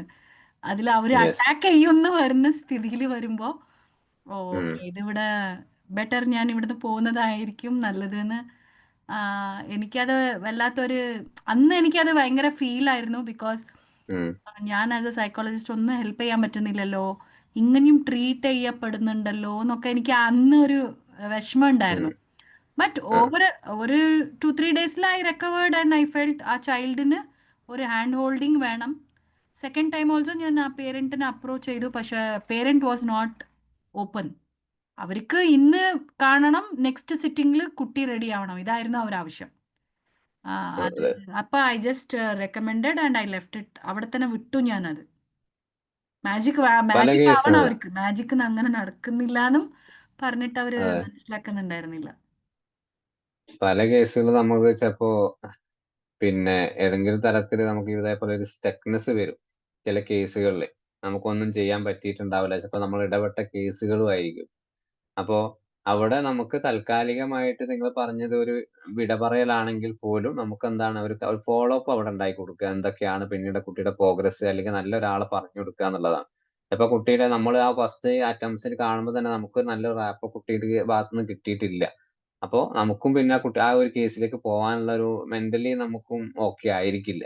അപ്പൊ എന്താണ് നമുക്ക് ബിഹൈൻഡ് ആയിട്ട് കുട്ടിയുടെ കാര്യത്തിൽ എന്തൊക്കെ ചെയ്തു കൊടുക്കാൻ പറ്റുമോ എന്നുള്ളത് ചെയ്തു കൊടുക്കുക. പിന്നെ അതിന്റെ കൂടെ പതിയെ നമ്മൾ തന്നെ അതിന്റെ പാർട്ടായി മാറും. അത് ഓട്ടോമാറ്റിക് സംഭവിക്കാവുന്ന കാര്യങ്ങളാണ്. കാരണം നമുക്ക് സ്റ്റക്കായി ഒരു കേസ് വന്നിട്ട് സ്റ്റക്കായി ടെൻഷൻ അടിച്ച് പിന്നെ ഇനിയിപ്പോ ഇത് വന്നു കഴിഞ്ഞാൽ എനിക്കൊന്നും ചെയ്യാൻ പറ്റില്ല എന്നത് വേണ്ട. ബോൾഡ് ആയിട്ട് നിൽക്കുക. നമുക്ക് എന്താണ് പ്രശ്നം എന്നുള്ളത് പൂർണ്ണമായിട്ട് ഏത് കേസിലാണെങ്കിലും നമ്മളൊരു പകച്ചു നിൽക്കുന്നത് എന്താണ്, നമ്മൾ കേസ് നിൽക്കുന്ന 1 മണിക്കൂറോ 1.5 മണിക്കൂറോ കേട്ട് നിൽക്കുകയാണ്. നമ്മള് തുടക്ക സമയത്ത് തന്നെ നമ്മുടെ ചിന്തയിൽ ഒരു 50% അറ്റൻഷൻ ഫോർ ക്ലയന്റ് ആണ്, 50% നമുക്കാണ് ശ്രദ്ധ കൊടുക്കേണ്ടത്. ഞാനിപ്പോ എന്താണ് ഇവിടെ ചിന്തിക്കുന്നത്, ഈ ഒരു സെഷൻ കഴിയുന്നതിന് മുമ്പ് ഈ ക്ലയന്റിന് വേണ്ടി എനിക്ക് എന്താണ് ചെയ്തു കൊടുക്കാൻ പറ്റുക, ഏത് തെറാപ്പിയാണ് ഞാൻ ഇതിലേക്ക് ആഡ് ചെയ്യുക. ഏകദേശം ആള് പറഞ്ഞു തുടങ്ങിയപ്പോൾ തന്നെ ഒരു സിംറ്റംസുകൾ നമുക്ക് ഏകദേശം ഒരു ഐഡിയ കിട്ടി കാണും, അറ്റ്ലീസ്റ്റ് ഒരു സെഷനെങ്കിലും കവർ ചെയ്യാനുള്ളത്.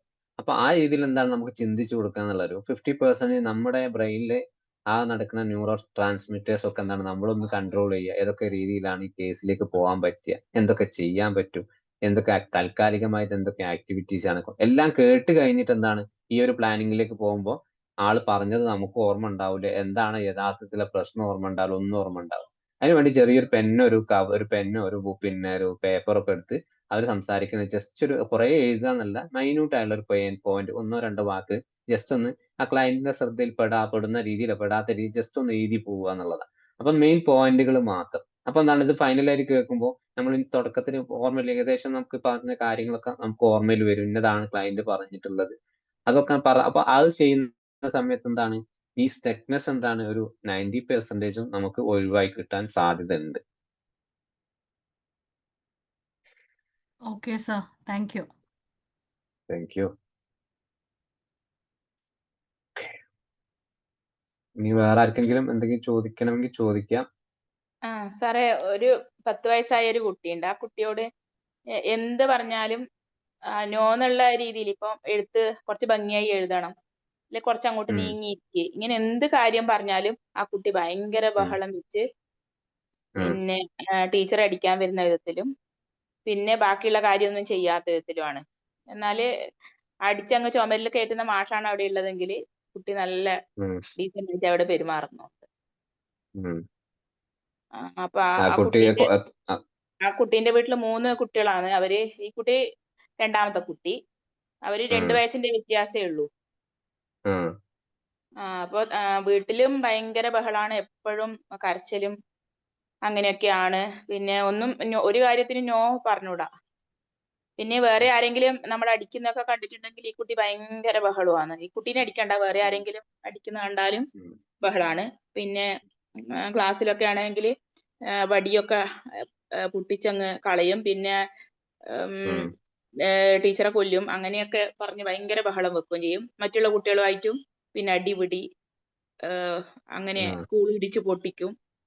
അങ്ങനെ നാളെ പേരന്റിനെ കൊണ്ടുവന്ന് പിന്നെ വെടിവെച്ച് കൊല്ലും. ഇങ്ങനെയുള്ള എല്ലാമാണ് പറയാ. അപ്പൊ എത്ര നമ്മള് നല്ലതിൽ പോയാലും മാനേജ് ചെയ്യാൻ പറ്റുന്നില്ല എന്നുള്ളതാണ്. എന്തേലും ഒരു കുറച്ച് നന്നായി എഴുത്, അല്ലെങ്കിൽ ഒന്ന് വിട്ട് എഴുത്, ഒരു കാര്യം അങ്ങോട്ട് പറഞ്ഞൂടാ. ഓക്കെ. അപ്പൊ ഇതിലേക്ക് ഇപ്പൊ ഒന്നുകിൽ കുട്ടിയുടെ ഇമോഷൻസ് തന്നെയാണ്. ഒന്നാമത് കുട്ടിയുടെ മനസ്സിൽ എന്താ ഇമോഷൻസ് ഉണ്ടാവുക? ഞാൻ തന്നെ എല്ലാം തീരുമാനിക്കണം, ഞാൻ വിചാരിച്ച പോലെ കാര്യങ്ങൾ നടക്കാൻ പാടുള്ളൂ എന്ന്. ആ സമയത്ത് നമ്മൾ അത് ഇത് ചെയ്യുന്ന പറയുമ്പോൾ കുട്ടിക്ക് ചെയ്യാൻ പറ്റൂല. ഒന്നത്. പിന്നെ ഒരു കുട്ടിയുടെ ഒരു മെന്റലി കൺട്രോൾ സ്ട്രഗിൾ എന്ന് പറഞ്ഞിട്ടൊരു പാറ്റേൺ സാധാരണ കുട്ടികൾക്കുള്ളിൽ ബ്രെയിനുമായിട്ട് വരാറുണ്ട്. എല്ലാം ബ്രെയിന് തീരുമാനിക്കുകയാണ്, നീ ഇങ്ങനെ ചെയ്താൽ മതി. പിന്നെ ആ ഒരു കൺട്രോൾ ചില കുട്ടികൾക്ക് തുടക്കം മുതൽ എന്താണ് ഓഡിയൻസിന്റെ, അതായത് ആ ഒരു സിംറ്റംസുകൾ കാണിക്കും. അത് വന്നു കഴിഞ്ഞാൽ എന്താണ് വല്ലാത്തൊരു കൺട്രോൾ ആയിരിക്കും കുട്ടി. നമ്മൾ എന്ത് ചെയ്തും കാര്യമില്ല. അപ്പൊ അതെന്തുകൊണ്ടാന്ന് വെച്ചാൽ കുട്ടിക്ക് ഇന്റേണൽ ആയിട്ട് എന്തോ ഒരു മാനസികമായിട്ടൊരു പ്രയാസം, ഒരു വിഷമം ഉള്ളത് കൊണ്ടാണ് ഈ പറഞ്ഞിട്ടുള്ള കാര്യങ്ങൾ വരുന്നത്. ആ പ്രശ്നങ്ങൾ മറക്കാൻ വേണ്ടിയിട്ടാണ് ഈ ഭയങ്കരമായിട്ടുള്ള വാശിയും ഈ പറഞ്ഞിട്ടുള്ള അഗ്രഷനും എല്ലാത്തിനും നോ ഒക്കെ പറയുന്നത്. ആ ഒരു സങ്കടം എവിടെ നിന്നാണ് വരുന്നത്, എന്താണ് നമ്മൾ പൂർണ്ണമായിട്ടും അറിയാന്നുള്ളതാണ്. പിന്നെ അതേപോലെ കുട്ടിക്ക് ഒരു ലോ സെൽഫ് എസ്റ്റീം ആയിരിക്കും. എനിക്കൊന്നും ചെയ്യാൻ പറ്റില്ല എന്നുള്ളൊരു സങ്കടം കുട്ടിക്ക് ഉണ്ടാവും. മറ്റുള്ള കുട്ടികളെ പോലെ എഴുതാൻ പറ്റുന്നില്ല, പഠിക്കുന്നില്ല, ഒരു ഇന്റേണൽ ആയിട്ടൊരു വിഷമം അതായിരിക്കാം. അല്ലെങ്കിൽ പിന്നെ ഇവിടെ വീട്ടിൽ നിന്ന് ചിലപ്പോൾ മറ്റുള്ള കുട്ടികളെ പോലെ പഠിക്കൽ കമ്പാരിസനെ കുറിച്ച് നിരന്തരമായിട്ട് കേൾക്കുമ്പോൾ അതൊക്കെ ഉണ്ടാവും. പിന്നെ ഈ പറഞ്ഞതുപോലെ നമ്മൾ നേരത്തെ പറഞ്ഞ കേസിൽ പറഞ്ഞ ഇൻകൺസിസ്റ്റന്റ് ആയിട്ടുള്ള പാരന്റിങ് സ്റ്റൈലൊക്കെ ഉണ്ടെങ്കിൽ ഇങ്ങനത്തെ കുട്ടികൾക്ക് വളരെ സ്ട്രിക്റ്റ് ആയിട്ടുള്ള ഒരു പാരന്റിങ് സ്റ്റൈല് അല്ലെങ്കിൽ അതോറിറ്റി ആയിട്ടുള്ള ഒരു പാരന്റ് സ്റ്റൈലൊക്കെ വരുന്ന സമയത്ത് ആ ഓഡിയിലേക്ക് എന്താണ് ഒപ്പോസിഷൻ പറഞ്ഞിട്ടുള്ള ആ ഒരു ബിഹേവിയറിലെ കുട്ടിക്ക് എന്താണ് സാധ്യതകൾ അവിടെ കൂടുതലാണ്.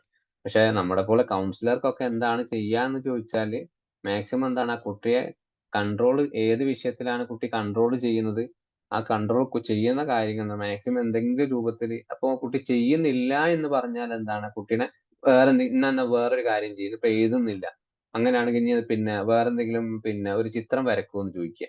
ചിത്രം വരക്കുന്നില്ല എന്ന് പറഞ്ഞാൽ എന്താണ് കുട്ടികൾ എന്നാൽ നിന്റെ പുസ്തകങ്ങളെല്ലാം എടുത്ത് ബാഗിൽ നിന്ന് പുറത്തേക്ക് വെക്ക്, ഇന്നത്തെ ഹോംവർക്ക് ഞാൻ ചെയ്തിട്ടുണ്ടോ, നീ ചെയ്തിട്ട് നോക്കട്ടെ, നീ ചെയ്തോ എന്നുള്ളതല്ല, ഞങ്ങൾ ചെയ്തിട്ടുണ്ടല്ലോ, എന്റെ പുസ്തകത്തിൽ നീ എന്തൊക്കെയാണ് എഴുതി വെച്ചിട്ടുള്ളത്. അപ്പൊ അത് ഒന്ന് നമ്മളെ കൺട്രോൾ വരാൻ പറ്റും. അതേ സമയത്ത് നമ്മൾ കുട്ടീനെ ഉറക്കനെ വിളിക്കുകയാണ്, ക്ലാസ് ടീച്ചർ വിളിക്കുകയാണ്, പിന്നെ നീ ഒന്ന് നിന്റെ പുസ്തകത്തിന്റെ 15-ാം പേജ് ഒന്ന് മറക്കി, ക്ലാസ് എടുക്കുന്ന ഈ ഒരു പേജിലാണ് നമ്മൾ എടുക്കുന്നത്. അപ്പൊ കുട്ടി ഒന്നും ചെയ്തിട്ടുണ്ടാവില്ല. അപ്പൊ അവനോട് ചോദിക്കുക, നീ എടുത്തോന്ന് ചോദിക്കുമ്പോൾ ഇല്ലാന്ന് അല്ലെങ്കിൽ അക്ഷർ പറയുന്നില്ല. അപ്പൊ അവന്റെ അടുത്ത് പോയിട്ട് അവനോട് ചോദിക്കുക, നീ ബുക്ക് എടുത്തിട്ടുണ്ടോ? അപ്പൊ ബുക്ക് എടുത്തിട്ടില്ലെങ്കിൽ അവന്റെ ബാഗിൽ നിന്ന് ബുക്ക് എടുത്ത് നമ്മളെടുത്ത് കൊടുത്തിട്ട് അവനോട് പറയും 15-ാം പേജ് നമ്മളായിട്ട് തന്നെ. അപ്പൊ എന്താണ് ഈ ഒരു പറഞ്ഞ സാധനം എന്താണ്, അവന്റെ കൺട്രോളിൽ നിന്നും നമുക്ക് എന്താണ് അവന്റെ കൺട്രോൾ നമ്മൾ എടുക്കുകയാണ്. കാരണം ചില LKG UKG ടീച്ചേഴ്സുകൾ കണ്ടില്ലേ, എല്ലാ കൺട്രോൾ ടീച്ചേഴ്സിന്റെ കയ്യിലായിരിക്കും. കാരണം അവർക്ക് ആ കുട്ടിക്ക് ഭയങ്കര സ്നേഹമായിരിക്കും ടീച്ചറോട്. ചില കുട്ടികൾ എന്താ ഭയങ്കരമായിട്ടുള്ള പിന്നെ ഓടിയും ക്ലാസ്സിലൊക്കെ നടക്കുന്ന കുട്ടികളുണ്ടാവും ചെറുപ്രായത്തിൽ തന്നെ. അപ്പൊ ഈ ടീച്ചേഴ്സ് എങ്ങനെയാ അതിനെ ഹാൻഡിൽ ചെയ്യുക? ആ കുട്ടികളെ പിടിച്ചിട്ട് അവരെന്തെങ്കിലും പുസ്തകത്തിൽ ചെയ്ത് വരച്ചിട്ടുണ്ടെങ്കിൽ അവരത് പറയും, ചിത്രം വളരെ നന്നായിട്ടുണ്ടല്ലോ, ഇതേപോലെ ഒരു ചിത്രം കൂടി എനിക്ക് വരച്ചു തരാൻ പറ്റുമോ? കുട്ടിയെ അടക്കിയിരിക്കാൻ വേണ്ടി പറഞ്ഞതാണ്. അങ്ങനെ ചെയ്യുമ്പോൾ എന്താണ് കുട്ടീന്റെ കീഴിലുള്ള പോസിറ്റീവ് സാധനങ്ങൾ നമ്മൾ പുറത്തേക്ക് കൊണ്ടുവരിക. അതാണ് നമുക്ക് ഏറ്റവും ബെസ്റ്റ് ആയി കൗൺസിലിംഗ് ചെയ്യാൻ പറ്റുന്നത്.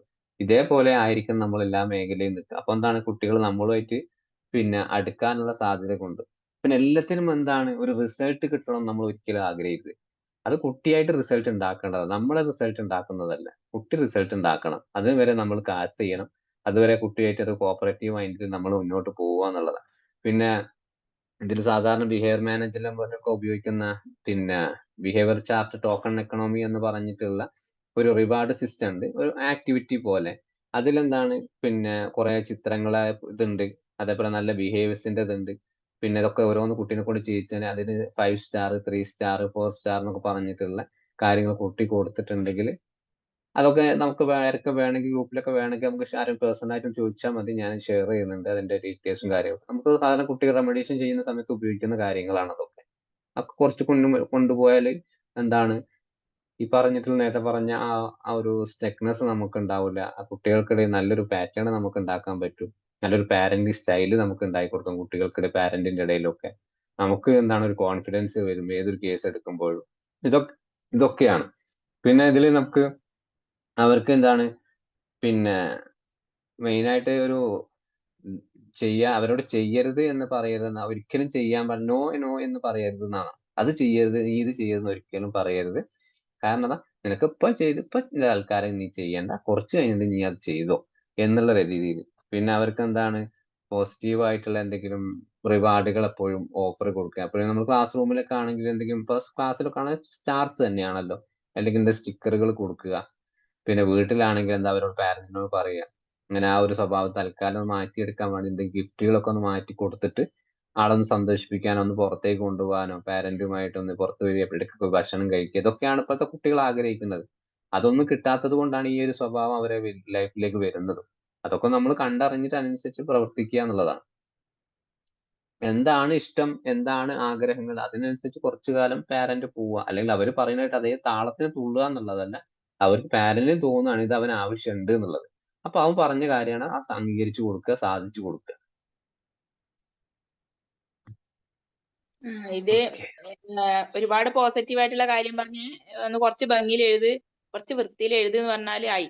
പിന്നെ അവിടെ ബഹളായി, അടിപിടി, ഭയങ്കര ബഹളം വെച്ച്, പിന്നെ കരച്ചിലായി, പിന്നെ അന്നത്തെ ദിവസേ പോയി. അങ്ങനെയാണ് വരുന്നത്. നമ്മളിങ്ങനെയാണെന്ന് കണ്ട് പോസിറ്റീവായിട്ടുള്ള പറഞ്ഞു വന്നാൽ എന്തെങ്കിലും ഒരു മാറ്റം വരുത്ത് എന്നൊക്കെ പറയുമല്ലോ. കുറച്ച് ഭംഗിയിൽ എഴുത്, കുറച്ച് വിട്ട് എഴുത്, അങ്ങനെ പറയുമ്പോഴേ തന്നെ പിന്നെ പോയി. അതാണ് നമ്മളെ അറിയാണ്ട് പറഞ്ഞും പോവും, ഇത് കാണുമ്പം പറഞ്ഞും പോവല്ലോ, അപ്പോഴേ ബഹളം പോകുന്നതാണ്. അപ്പൊ മറ്റെവിടെയെങ്കിലും ഈ ഡോക്ടറെ അങ്ങനെ എന്തെങ്കിലും കാണിക്കേണ്ടി വരുമോ? കാണിക്കണം, നല്ല ചൈൽഡ് സൈക്കോളജിസ്റ്റിനെ പോയി കാണിക്കാം, ഒരു ക്ലിനിക്കൽ ലെവലിൽ അവരോട് ചോദിക്കും, ഇങ്ങനത്തെ ഒരു കാര്യങ്ങളൊക്കെ അവരോട് വിശദമായിട്ട് പറയാം. എന്നിട്ട് ഇങ്ങനെയാണ് അവന്റെ ഒരു ബിഹേവിയർ ഉള്ളത്, അവരെന്താണ് ചെയ്യാൻ, അവരും പറയുന്ന ഒന്നുകിൽ occupation art therapy, play therapy ഒക്കെ തന്നെയായിരിക്കും ചെയ്യുക. പക്ഷെ അത് കുട്ടി നല്ല രീതിയിൽ എന്താണ് സിസ്റ്റമാറ്റിക് കിട്ടുമ്പോൾ ആൾ ഓക്കെ ആയി കിട്ടും. ഒന്ന് ഏതായാലും കൊണ്ടുപോയിക്കോളാൻ പറയാം, ഒരു 1 or 2 സെഷനൊക്കെ അവിടെ കൊടുത്തിട്ടുണ്ടെങ്കിൽ. എവിടെയാണ്, നാട് എവിടെയാണ്? കണ്ണൂരാണ്. കണ്ണൂർ അല്ലേ.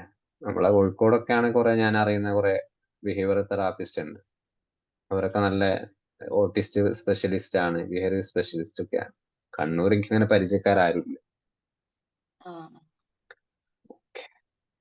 പിന്നെ ഒരു സംശയം എനിക്ക് വന്നത്, എന്റെ ഒരു ഫ്രണ്ട് ഉണ്ട്, അവര് ട്രോമാന്റെ തെറാപ്പി എടുക്കുന്നുണ്ട്, അവര് ആർക്കിന്റെ ഒരു വിക്റ്റിമാണ്. അപ്പോ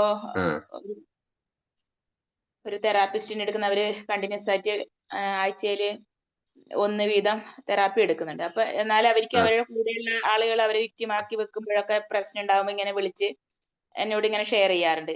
അപ്പോ ഇവര് പറയുന്നത്, ഞാൻ പറയും നിങ്ങളെ ഒരാളെടുത്ത് നിന്ന് തെറാപ്പി എടുക്കുന്നുണ്ടല്ലോ, അപ്പൊ നിങ്ങൾക്ക് അവരോട് ഷെയർ ചെയ്യുന്നതല്ലേ നല്ലത്. അപ്പൊ അങ്ങനെ പറയുമ്പോ അവര് പറയാണ്, ഞാനിത് പറഞ്ഞിട്ടുണ്ടെങ്കിൽ അവരെന്നെ ആട്ടും, അവരോട് പറയാൻ എനിക്ക് പേടിയാന്ന്.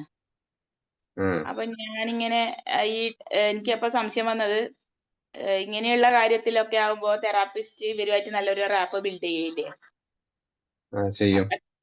അല്ലാതെ ഇവരോടൊന്നും ഇങ്ങനെ ഇവർക്ക് കൂടുതൽ പ്രയാസം ഉണ്ടാക്കുന്ന കാര്യങ്ങളൊന്നും ഇവരോട് ഓപ്പൺ ആയിട്ട് പറയാൻ പറ്റില്ല. അവർക്ക് ഭയങ്കര ബൗണ്ടറി ആണ്, അങ്ങനെയാണ് ഇവര് പറയാ, ഭയങ്കര ബൗണ്ടറി ആണ്, അവര് ഭയങ്കരമായിട്ട് ദേഷ്യം വരും അവർക്ക്, അതുകൊണ്ട് എനിക്ക് പറയാൻ പറ്റില്ല. അപ്പൊ എനിക്കൊരു ഡൗട്ട്, അങ്ങനെയുള്ള ആളെടുക്കുന്ന തെറാപ്പി എടുത്തിട്ട് കാര്യമുണ്ടോ എന്ന് ഞാനിങ്ങനെ ചിന്തിക്കാം. എന്റെ ഒരു ഡൗട്ട് സാറുമായിട്ട് പറയുന്നതാണ്.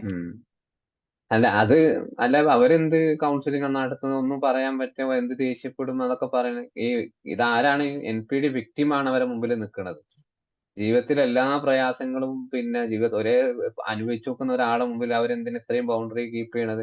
അവരോട് തൽക്കാലം വേറെ ആളെ മാറാൻ പറയും. ഞാൻ ഇവിടെ പേഴ്സണലായിട്ട് പറയാ, അവരുടെ അടുത്ത് മാറ്റാൻ പറയാം. അവിടെ നടക്കാത്തത് ഒന്നും നടന്നിട്ടില്ല, ഒരു ഇന്നർ ഹീലിംഗ് നടന്നിട്ടില്ല. അതുകൊണ്ടാണ് ക്ലയന്റിന് ഇപ്പോഴും ഒരു പ്രയാസം ബുദ്ധിമുട്ടുള്ളത്. അവരെ ഉള്ളിൽ കിടക്കുന്ന ഇന്നറായി കിടക്കുന്ന ഒരുപാട് പ്രശ്നങ്ങളുണ്ട്. അതായത് ഗ്യാസ് ലൈറ്റിംഗ്. NPD ഏറ്റവും മെയിൻ ആയിട്ടുള്ള ഒരു വേർഡാണ് ഗ്യാസ് ലൈറ്റിംഗ്. ഈ ക്ലയന്റ് അനുഭവിച്ചിട്ട പ്രയാസങ്ങളും ബുദ്ധിമുട്ടുകളും നമ്മൾ പുറത്തേക്ക് കൊണ്ടുവരണം ഒരു തെറാപ്പിസ്റ്റ് എന്ന നിലയിൽ. അതിൽ നമ്മുടെ അക്കാദമി തന്നെ വർഷ മാം ഒരു സ്പെഷ്യലിസ്റ്റ് ആണ് കേട്ടോ. വിക്ടിമിനെ പിന്നെ NPD വിക്ടിമിനെ ഒരു ക്ലയന്റിനെ എങ്ങനെ റെഡിയാക്കണം എന്നൊക്കെ. ഇപ്പോൾ കഴിഞ്ഞ മാസം 3 കേസുകളാണ് അവരടുത്ത് വന്നത്. വളരെ ക്ലീൻ ആയിട്ട് വിക്ടിംസിനെ അവർ റെഡിയാക്കി കൊടുത്തിട്ടുണ്ട്. ഇതേപോലെ ഇന്നർ ഹീൽ ചെയ്യണം. അവരുടെ ഉള്ളിലെ പ്രയാസങ്ങൾ നമ്മൾ തിരിച്ചറിയണം. അവർക്ക് എന്താണ് ഈ തെറാപ്പി സെഷനിലാണെങ്കിൽ തെറാപ്പി കൊടുക്കുന്ന സമയത്തും എപ്പോഴും നമ്മളെന്താ തെറാപ്പി കൗൺസിലർ എന്നത് വളരെ അലേർട്ട് ആയിരിക്കണം ഈ ഒരു കേസുകളിൽ. ഇവരുടെ സ്വഭാവം എങ്ങനെയാണ് എപ്പോഴാ മാറാൻ പറയാൻ പറ്റില്ല. അവരിപ്പോ ചില സമയത്ത് വൈകാരികമായിട്ട് വളരെ ഡൗൺ ആയിപ്പോ, ചില സമയത്ത് വളരെ എനർജറ്റിക് ആയിട്ട് ചില സെഷനുകൾ വരും. അങ്ങോട്ടും ഇങ്ങോട്ടൊക്കെ മാറിപ്പോവാനുള്ള അതൊക്കെ നമ്മൾ ഒരു പ്രൊഫഷണലിസ്റ്റ് എന്ന രീതിയിൽ നമ്മൾ ഇതൊക്കെ മനസ്സിലാക്കണം. കാരണം അവർക്ക് ആ ഒരു വാലിഡേഷൻ സേഫ്റ്റി നമ്മുടെ ഭാഗത്ത് കൊടുത്തിട്ടില്ലെങ്കിൽ പറഞ്ഞതുപോലെ അവർക്ക് ഒരു വലിയ മാറ്റങ്ങളൊന്നും ഉണ്ടാവും. തൽക്കാലം എത്ര സെഷൻ കഴിഞ്ഞു, അത് ഇനിയിപ്പോ വേറെ ആളെ മാറ്റങ്ങൾ ഇല്ലെങ്കിൽ വേറെ അവരോട് പറയും. ഞാൻ ഡയറക്റ്റ് ആയിട്ട് അവരോട് പറയാം, തെറാപ്പിസ്റ്റിനോട് പറയാം, എനിക്ക് ഇവിടെ വന്ന മാറ്റങ്ങളൊന്നുമില്ല, എനിക്ക് ഇതിന്റെ കാര്യങ്ങൾ പൂർണ്ണമായിട്ട് പറയാൻ പറ്റിയിട്ടില്ല, നിങ്ങളുമായിട്ടുള്ള ഈ ഒരു ബോണ്ടിങ് എനിക്ക് അത്ര ശരിയായിട്ടില്ല. ഓപ്പൺ അപ്പ് ആയിട്ട് തന്നെ പറയാം. കാരണം എന്താണ്, നമ്മള് അയാളുമായിട്ട് ഒരു കാര്യം പറഞ്ഞോട്ടെ. ഇല്ല, പറയൂ. തെറാപ്പിസ്റ്റ് എന്ന് പറയുമ്പോഴേ ഇവിടെ ഞാൻ സൈക്കോളജിസ്റ്റ് ആണ്. പക്ഷെ എന്റെ അടുത്ത് 2-3 പേര് ഇതേ കംപ്ലൈന്റ് പറഞ്ഞിട്ടുണ്ട്. ഇവിടെ ട്രിവാൻഡ്രത്ത് തന്നെ പല പ്രമുഖരായ തെറാപ്പിസ്റ്റ് അല്ല, സൈക്കോളജിസ്റ്റിന്റെ അടുത്ത്. അതും ക്ലിനിക്കൽ സൈക്കോളജിസ്റ്റ് ആണ്. അവരുടെ അടുത്ത് ചെല്ലുമ്പോഴത്തേക്കും വളരെ റഫായിട്ട് ഇടപെടുന്നത്, അവരോട് നിങ്ങൾ ഇത് ചെയ്യുന്നുണ്ടോ ഇല്ലേ, ഇങ്ങനെ വളരെ റഫായിട്ട് ഇടപെട്ട് അവര് പേടിയോടെ പോകുന്നത്. ഇപ്പൊ പുള്ളിക്കാരി പറഞ്ഞതുപോലെ പേടിയാണ്. അതൊരു വാസ്തവം തന്നെയാണ്. അപ്പോ നല്ലൊരു ട്രീറ്റ്മെന്റ് കിട്ടുന്നിടത്ത് നമ്മൾ അന്വേഷിച്ച് പോവുക എന്നുള്ളത് ഏറ്റവും നമുക്ക് പറയാനുള്ളത്. അവിടെ അഡ്വൈസ് കൊടുക്കാനുള്ളത് നിങ്ങൾക്ക് ഏറ്റവും ബെറ്റർ ആയി തോന്നുന്ന സ്ഥലത്തേക്ക് പോവുക, ആളുകൾ അന്വേഷിച്ച് പോവുക എന്നുള്ളതാണ്. കാരണം ഇങ്ങനെയുള്ള ആളടുത്ത് പോയിട്ട് നമുക്ക് ഒരു മെന്റലി സപ്പോർട്ട് കിട്ടാൻ വേണ്ടിയിട്ടല്ല നമ്മളടുത്ത് ആളുകൾ വരുന്നത്. അപ്പൊ നമ്മളെ ഭാഗത്തുനിന്ന് അത് മോശമായിട്ട് രീതിക്ക് എടുക്കുമ്പോൾ ആ ക്ലയന്റിന് എന്തായിരിക്കും അവസ്ഥ ഉണ്ടാവുക? ആ ഒരു ട്രോമ പ്രോസസ്സിംഗ് ഒന്നും എവിടെയും മുന്നോട്ട് കൊണ്ടുപോകാൻ പറ്റില്ല. അവിടെ ചിലപ്പോ ഈ ഒരു മനസ്സിൽ കിടക്കുന്ന ആ ഒരു എന്താണ് ഇമേജറി എന്നൊക്കെ പറയുന്ന കാര്യങ്ങൾ അവരെ മനസ്സിൽ എപ്പോഴും ഉണ്ടാവും. അതൊരിക്കലും മാറില്ല. ആളവിടെ കമ്മ്യൂണിക്കേഷൻ നടത്തുന്നില്ല. നമ്മളൊരു കൗൺസിലിംഗ് സെഷൻ വരുന്ന സമയത്ത് ഉപദേശം കൊടുക്കാനുള്ള ആൾക്കാരല്ല നമ്മളവിടെ. അത് ആദ്യം മനസ്സിലാക്കണം. ഏതൊരു സെഷൻ നിൽക്കണം, നമ്മൾ കുറെ വാരിക്കോരി നിങ്ങൾ അത് ചെയ്തോളൂ, ഇത് ചെയ്തോളൂ, ഈ ആക്ടിവിറ്റി ചെയ്തോളൂ. അതിനപ്പുറം എന്താണ് അഡ്വൈസ് എന്ന് പറഞ്ഞ സാധനം നമുക്ക് വേണ്ട. കൊടുക്കേണ്ട കാര്യങ്ങളുണ്ട്. Advice plus motivation plus encouragement. ഈ രീതിയിൽ പോവാണ്. കുറച്ച് ഉപദേശം ആവാം, കുറച്ച് മോട്ടിവേഷൻ ആവാം, ഫൈനലി എന്നാൽ കൂടുതൽ എൻകറേജ്മെന്റ് കൊടുക്കുന്ന ആ ഒരു പാറ്റേണിലായിരിക്കും നമ്മുടെ കൗൺസിലിംഗ് സെഷനുകൾ വേണ്ടത്. അല്ലാണ്ട് എൻകറേജ്മെന്റ് മാത്രമാകുമ്പോൾ അവിടെ പ്രശ്നമാണ്. അതേപോലെ മോട്ടിവേഷൻ മാത്രമാകുമ്പോൾ അവിടെയും പ്രശ്നമാണ്. അതേപോലെ ഈ പറഞ്ഞ അഡ്വൈസ് മാത്രമാകുമ്പോൾ ഉപദേശിക്കാനാണെങ്കിൽ ആ കുടുംബത്തിന് ഇത്രയും കാലം അയാൾ കുടുംബത്തിൽ നിന്ന് ഒരുപാട് ഇവരെ ഉപദേശിച്ചിട്ടുണ്ടാവും, അല്ലെങ്കിൽ നമ്മൾ ഉപദേശിച്ചിട്ടുണ്ടാവും. അപ്പൊ അതൊന്നും നമ്മുടെ ഭാഗത്ത് വേണ്ട എന്നുള്ളതാണ് എൻ്റെ ഒരു പേഴ്സണലായിട്ട് കൗൺസിലിംഗ് എത്തിക്സ് പ്രകാരം അങ്ങനെ തന്നെയാണ് ചെയ്യേണ്ടത്. എല്ലാവരും അങ്ങനെ തന്നെ ആയിരിക്കും. പിന്നെ ഈ പറഞ്ഞതുപോലെ കുറഞ്ഞ ആളുകൾ അവർക്ക് ചിലപ്പോൾ കൂടുതലായിട്ട് ക്ലയന്റ് ഒക്കെ ഉണ്ടാവും. ഈ പറഞ്ഞ നമുക്കൊരു സ്ട്രെസ് ലെവൽ വരികയല്ലോ കുറെ കേസുകൾ വരുന്ന സമയത്ത്. പിന്നെ അല്ലെങ്കിൽ നിരന്തരമായിട്ട് ഇപ്പൊ ഇതേപോലെ NPD ക്ലയന്റ് തന്നെ നമ്മുടെ മുമ്പിൽ വരുമ്പോൾ നമുക്കും ഭ്രാന്ത് പിടിക്കും. ചിലപ്പോൾ സാഹചര്യം അതായിരിക്കാം. ഇപ്പൊ സത്യം എന്താണെന്ന് പറയാൻ പറ്റില്ലല്ലോ. ആ ക്ലയന്റ് പറഞ്ഞത് കേട്ടിട്ടല്ല നമ്മൾ പറയുന്നത്. ഇപ്പോ ലീനാമ്മ പറഞ്ഞതുപോലെ നിങ്ങൾക്ക് ഒരു എക്സ്പീരിയൻസ് ചിലപ്പോൾ അതും ഉണ്ടാവാം, റിയൽ ആയിട്ട് അതും ഉണ്ടാവാം. പക്ഷെ എന്താണ്, നമുക്ക് അതിനനുസരിച്ചിട്ട് നമ്മൾ മാറാൻ ശ്രമിക്കുക. അല്ലെങ്കിൽ വരുന്ന ആളുകൾക്ക് ക്ലയന്റ് നമ്മൾ പരാതിയായിട്ട് വരുന്ന ക്ലയന്റിനോട് നമ്മൾ പറഞ്ഞു തന്നാൽ നിങ്ങൾ ഇന്ന ആളടുത്ത് പോയിക്കോളൂ, നല്ലൊരു സ്ഥലം പറഞ്ഞു, നിങ്ങൾക്ക് അവിടെ പറ്റുന്നില്ലെങ്കിൽ ഇന്ന നല്ലൊരു സ്ഥലത്തേക്ക് പോയിക്കോളൂ എന്ന് പറയാം.